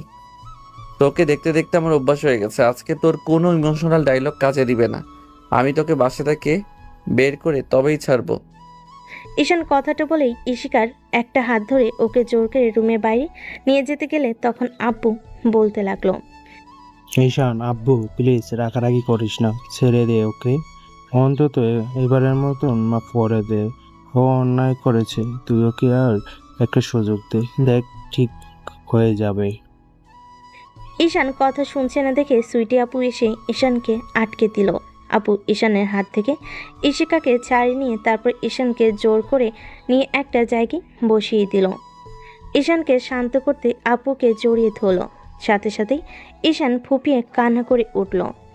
ঈশানের এরকম কর্মকাণ্ডে ইশিকা অনেক বেশি অবাক হয়ে গেল। অন্যদিকে সুইটি আপু জানে ঈশান এখন কোনোটাই মন থেকে করছে না, রাগ থেকে করছে। ঈশান যখন খুব বেশি রাগ করে তখন আপু ওকে এমন করে ভালোবাসে, আগলে নিলে তখন ও শান্ত হয়ে যায়। এবার ঈশান আপুকে জড়িয়ে ধরে বাচ্চাদের মতো ফুপিয়ে কান্না করে দেয়। আপু ওর মাথায় হাত বোলাতে বোলাতে বলল, ভাই ভাই একটু শান্ত হ, দেখ সব ঠিক হয়ে যাবে, তুই রাগ করিস না। আমি জানি তুই রাগের বসে এমনটা বলেছিস, আর কান্না করিস না, দেখ সব ঠিক হয়ে যাবে। আমি জানি তো তুই এখনই শিখাকে ভালোবাসিস, কিন্তু দেখ রাগ অভিমান বলেও তো কিছু ঠিক হবে না, না উল্টো সমস্যাটা আরও বাড়বে। আর তুই না পারবি ওকে দূরে সরিয়ে দিতে, ভালো থাকতে, না পারবে ও তোর থেকে দূরে গিয়ে ভালো থাকতে। না না আব্বু, আমি আর কাউকে ভালোবাসার মতো ভুল করতে চাই না। আর ভালো থাকার কথা বলছে, তোমরা আমার পাশে থাকলেই হবে। আমি আর কাউকে চাই না। আমি অনেক বড় ভুল করেছি ভালোবাসার মতো একটা কঠিন সিদ্ধান্ত নিয়ে, যেটা কাউকে বোঝাতে পারিনি। আমি চাই না আর কাউকে আমার লাইফে তোমরা থাকলেই হবে। তোমরা ব্যতীত আমার লাইফের আজকে থেকে আর কেউ থাকবে না। আমি সিদ্ধান্ত নিয়ে ফেলেছি। উনি তো নাটক করছে। উনি আমাকে ভালোবাসে না, উনি তো বাসায় চলে যেতে চায়, তাই চলে যেতে পারে। আপনি চলে যান, ডিভোর্স চেয়েছিলেন সেটা পেয়ে যাবেন। আর ভয় পাবেন না, আমি আপনার বাসায় ভুলভাল বোঝাবো না। বলবো আপনার সাথে আমি থাকতে পারছি না, আমি আপনার যোগ্য নই। দেখবেন ওরা আপনাকে কিছু বলবে না। না না, আমি তোমাকে ছেড়ে কোথাও যাব না। আমি ভুল করেছি, তার জন্য তোমার কাছে পা ধরে ক্ষমা চাইছি। প্লিজ তুমি আমাকে এভাবে তাড়িয়ে দিও না। আমি বুঝতে পেরেছি সেদিন কত বড় অন্যায় করেছিলাম, তার জন্য যা শাস্তি দেবে আমি মাথায় পেতে নেব। তারপরেও তোমার থেকে দূরে সরিয়ে দিও না। ঈশান ইশিকার সাথে সিনকেট করছে দেখে সুইটি আপু আর কোনো উপায় না পেয়ে ইশিকাকে সেখান থেকে নিয়ে গেল। তারপর অনেকক্ষণ যাবৎ বোঝালো। সুইটি চলে আসতে গেলে ইশিকা ওকে আষ্টে পৃষ্ঠে জড়িয়ে ধরে কান্না করে বলল, তুইও আমার উপর রাগ করে থাকিস না প্লিজ। তোরা অন্তত আমাকে একটু মাফ করে দে। আমি বুঝতে পারছি তোর ভাইয়াটা আমার উপর কত রেগে আছে। তোরাও যদি আমার উপর রাগ করে থাকিস তাহলে ওর রাগটা আমি কি করে ভাঙাবো বল? আমাদের রাগ করে দেখে লাভ কি বল? যেখানে তুই ওর ভালোবাসাটাই বুঝতে পারিসনি, সেখানে আমরা তোর ওপর রাগ করে থাকার জন্য কি জন্য বল? না না, আমি এখন সবটা বুঝতে পেরেছি। তোরা রাগ করে এইরকম কথা বলিস না প্লিজ। আমি তোর ভাইকে ছেড়ে কোথাও যেতে পারবো না। ও তোকে ছেড়ে থাকতে পারবে না বলেই আমরা তোর সাথে ওর বিয়েটা দেওয়ার ব্যবস্থা করেছিলাম। ভেবেছিলাম একটা সময় তুই ওকে ভালোবাসবি, কিন্তু এমন কিছু হবে জানলে চেষ্টাও করতাম না। সুইটি কথাগুলো বলে ইশিকাকে ছাড়িয়ে নিয়ে সেখান থেকে চলে গেল। এক সপ্তাহের মধ্যে আব্বু সুস্থ হয়ে উঠলে ঈশান আর আব্বুকে আর অফিসে যেতে দিল না। সব দায়ভার নিজের কাঁধে নিয়ে নিল। এখন আর ঈশান তেমন কলেজে যায় না, আর গেলেও ইশিকা ওর আশেপাশে ঘুরঘুর করতে থাকে, ওকে বারবার বোঝাতে থাকে সেদিন কতটা ভুল করেছে, আর বলে ইশিকা ঈশানকে ভালোবাসে। কিন্তু ঈশান এখন সেটা বিশ্বাস করে না। এখন ঈশান ওকে প্রচণ্ড পরিমাণ ইগনোর করতে শুরু করেছে, যার জন্য প্রতি রাতে চোখের জল ফেলে ইশিকা। ওরা একই রুমে থাকলেও ঈশান আর বেডে থাকে না। ঈশান সোফায় গিয়ে ঘুমায়, আর প্রত্যেকদিন সকালে উঠে দেখে ইশিকা ওর বুকে ঘুমিয়ে আছে। এমন কিছু দেখেও প্রচণ্ড পরিমাণে রেগে যায়। প্রতিদিনের মতো আজকে সকালেও ঠিক তেমনটাই হলো। ঈশান খেয়াল করলো ইশিকা ওকে শক্ত করে জড়িয়ে ধরে রেখেছে। তখন ঈশান ওকে ধাক্কা মেরে নিচে ফেলে দেয়। তখন ইশিকার ঘুম ভেঙে গেলে ও বলতে শুরু করে, তুমি আমাকে ফেলে দিলে কেন? আপনার সাহস কি করে হয় আমার বুকে ঘুমানোর? আপনাকে তো বারণ করেছি আপনি আমাকে ডিস্টার্ব করবেন না, তারপরও কেন আমার কাছে আসেন? আমি তো তোমাকে ভালোবাসি বলেই তোমার কাছে আসি। তুমি রাগ করে আমার সাথে এরকম কথা বলছো, তাই না? দেখো, আমি কি খুব শীঘ্রই তোমার রাগটা ভাঙিয়ে দেব, আর তুমি আমাকে অনেক বেশি ভালোবাসবে। না না, আমি আর কখনো আপনাকে ভালোবাসবো না। আমি ভুল করেছিলাম, তখন আপনার মতো একটা মেয়েকে ভালোবাসার মতো ভুল করি। শোনেন, আপনি যদি এইভাবে আমাকে আর ডিস্টার্ব করেন না, তাহলে কিন্তু আমাকে আবারও বাসা থেকে চলে যেতে হবে। না না, তুমি এমন পাগলামি করো না প্লিজ। আমি তোমাকে ডিস্টার্ব করব না। তোমার যেদিন মনে হয় তুমি আমাকে মাফ করতে পারবে, সেদিন আমি তোমার কাছে আসব। একটা সময় বলেছিলেন না এই দিনটা কখনো আসবে না, যেদিন আপনি আমাকে ভালোবাসবেন। আজকে আমি বলছি আপনার সেই স্বপ্নটা কখনো পূরণ হবে না, কারণ আমি আপনাকে এখন প্রচণ্ড পরিমাণে ঘৃণা করি, আর কখনো ভালোই বাসবো না। ঈশান কথাটা বলেই উঠে গেল। এভাবেই যাচ্ছে দিন, আর প্রত্যেক রাতে ইশিকা নিজের কাজের জন্য ঈশানকে বোঝাতে না পেরে চোখের জল ফেলে। এটাই হয়তো হবারই ছিল।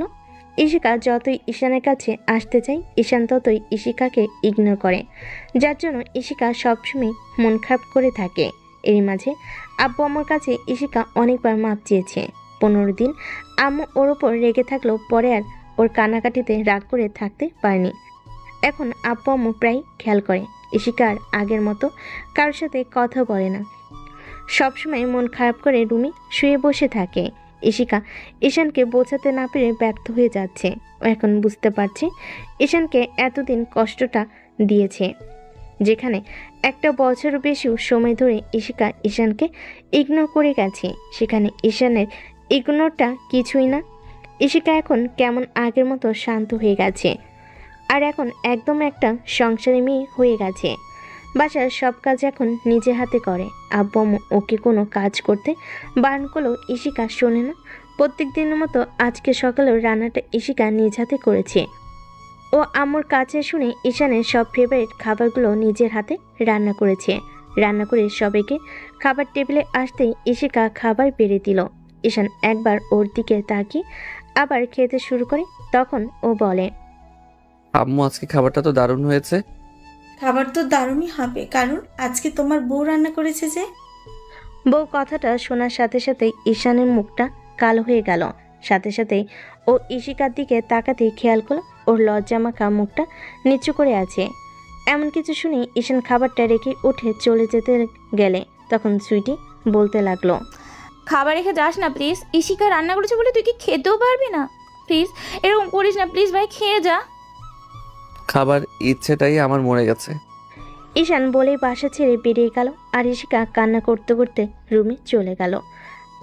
আব্বু আম্মু বুঝতে পারে ঈশান ইশিকার উপর কতটা রাগ করে আছে।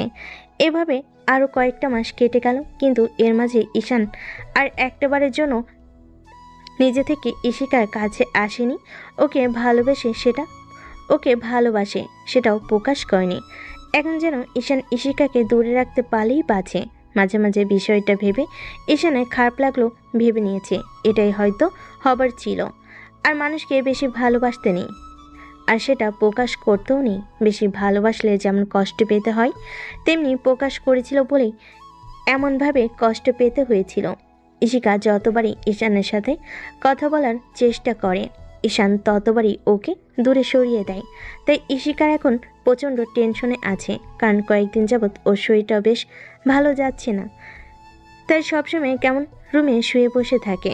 আম্মু বারবার জিজ্ঞেস করেছে ওর শরীর খারাপ কিনা। প্রতিদিনের মতো ঈশান অফিস থেকে ফিরে এসে খেয়াল করে ইশিকা সন্ধ্যা থেকে শুয়ে আছে। ঈশান একবার ওর দিকে তাকায়, ভাবে জিজ্ঞেস করবে কিনা। তারপর জিজ্ঞেস না করে ওয়াশরুমে চলে যায়। ইশিকা ঈশানের এরকম ইগনোরটা আর নিতে পারছে না, তাই বারবার চোখের জল মুছতে লাগলো। ঈশান ফ্রেশ হয়ে খাবার টেবিলে যেতেই আম্মুকে জিজ্ঞেস করলো, কি হলো আব্বু, ইশিকা কোথায়? দেখো গিয়ে রুমে শুয়ে আছে। এভাবে কথা বলছো কেন? মেয়েটা হয়তো একটু ভুল করেছে, তার জন্য তুমি তার উপর এতটা রাগ করে থাকবে? 2টা মাস তো ওর উপর রাগ দেখালে, এখনো রাগ করে থাকবে?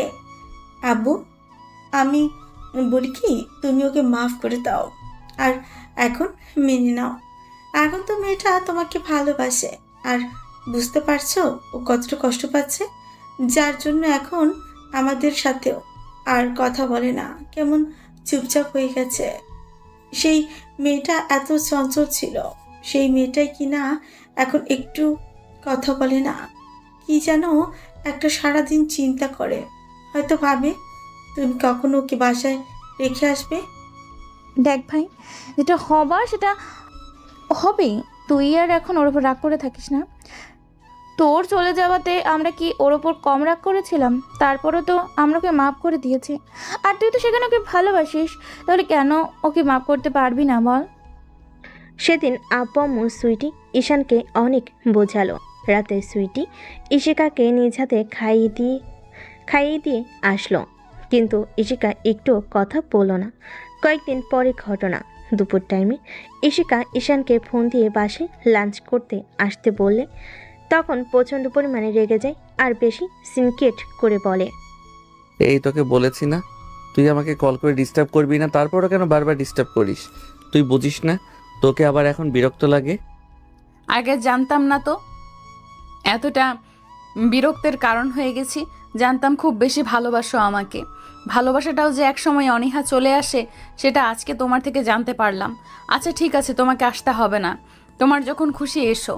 তুমি ঠিকঠাক মতো বাসায় চলে ফিরে এসো, সেটা আমার কাছে অনেক। ইশিকা কথাটা বলে ফোনটা রাখে, তারপর ডাইনিং রুমে আসে। আব্বু আম্মু আর সুইটি বসে আছে ওদের জন্য। ইশিকা সবাইকে খাবার বেড়ে দিয়ে দাঁড়িয়ে রইল। তখন আম্মু বলতে লাগলো, মামুনি কি হলো, তুমি বসো। আম্মু আমার খেতে ইচ্ছে করছে না, তোমরা খেয়ে নাও, একটু পর আমি খেয়ে নেব। আর মিথ্যে বলতে হবে না, আমি খুব ভালো করে জানি ঈশান তোর সাথে কি বিহেভিয়ার করে।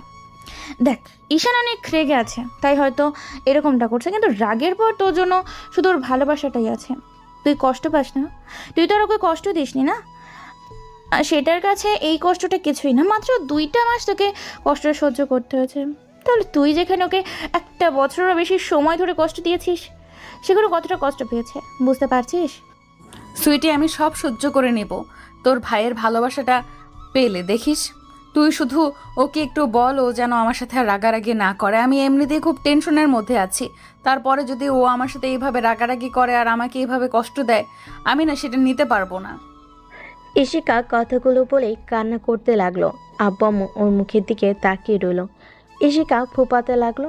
সুইটি ইশিকার কাছে আসতে গেলেই ঠিক তখনই ইশিকার মাথাটা কেমন চক্কর দিয়ে উঠল।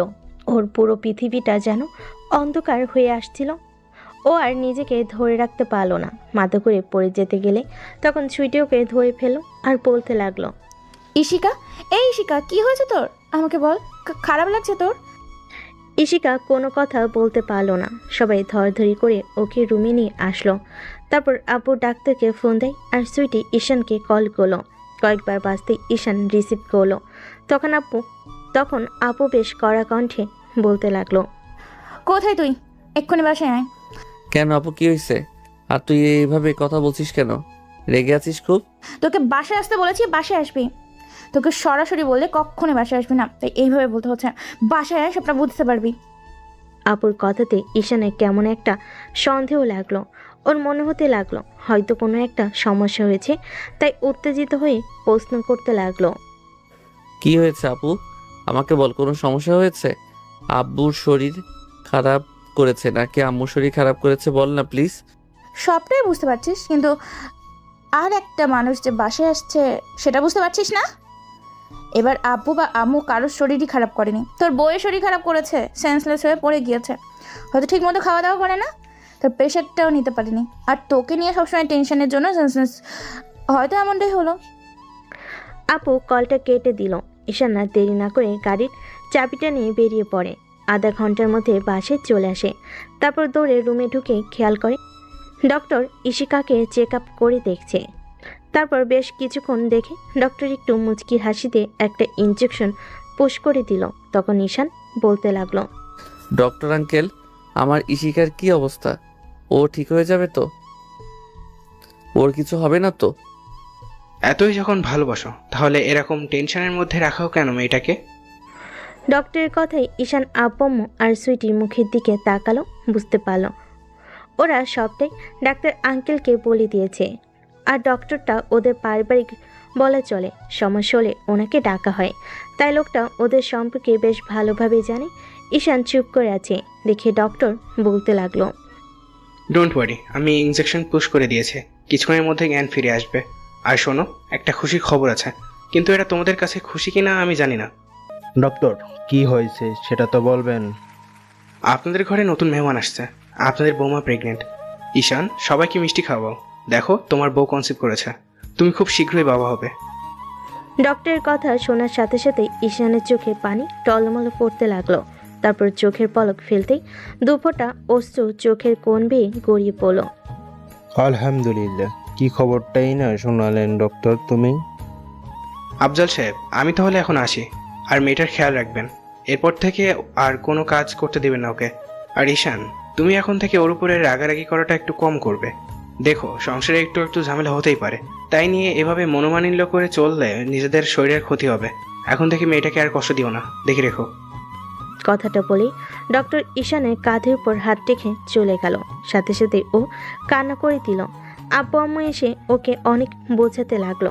তখন ঈশান বলল, আব্বু আম্মু, আপু, আমি আর ওকে একটু কষ্ট দিব না। এখন থেকে সব সময় পাগড়িটাকে বুকে আগলে রাখবো। ঈশান ইশিকার পাশে বসলো। তারপর ওর একটা হাত 2 হাতের মুঠোয় নিয়ে বারবার চুমু দিতে লাগলো। ইশিকার মুখটা আজকে প্রচণ্ড মায়াবী লাগছে। কেমন বোঝা যাচ্ছে চোখ মুখগুলো কেমন বসে গেছে, হয়তো কান্না করে আর অনেক টেনশন করে। আধা ঘন্টা পর ইশিকার জ্ঞান ফিরে আসে। চোখ খুলে ঈশানকে সামনে দেখি ও অনেকটা ভয় পেয়ে যায়।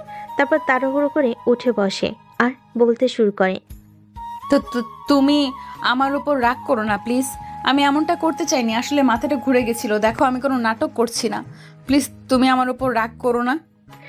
ইশিকার কথাতেই ঈশান কান্না করে দেয়। তারপর ওকে বুকের সাথে শক্ত করে চেপে ধরল। তখন সুইটি ইশারায় ওকে শান্ত হতে বলে।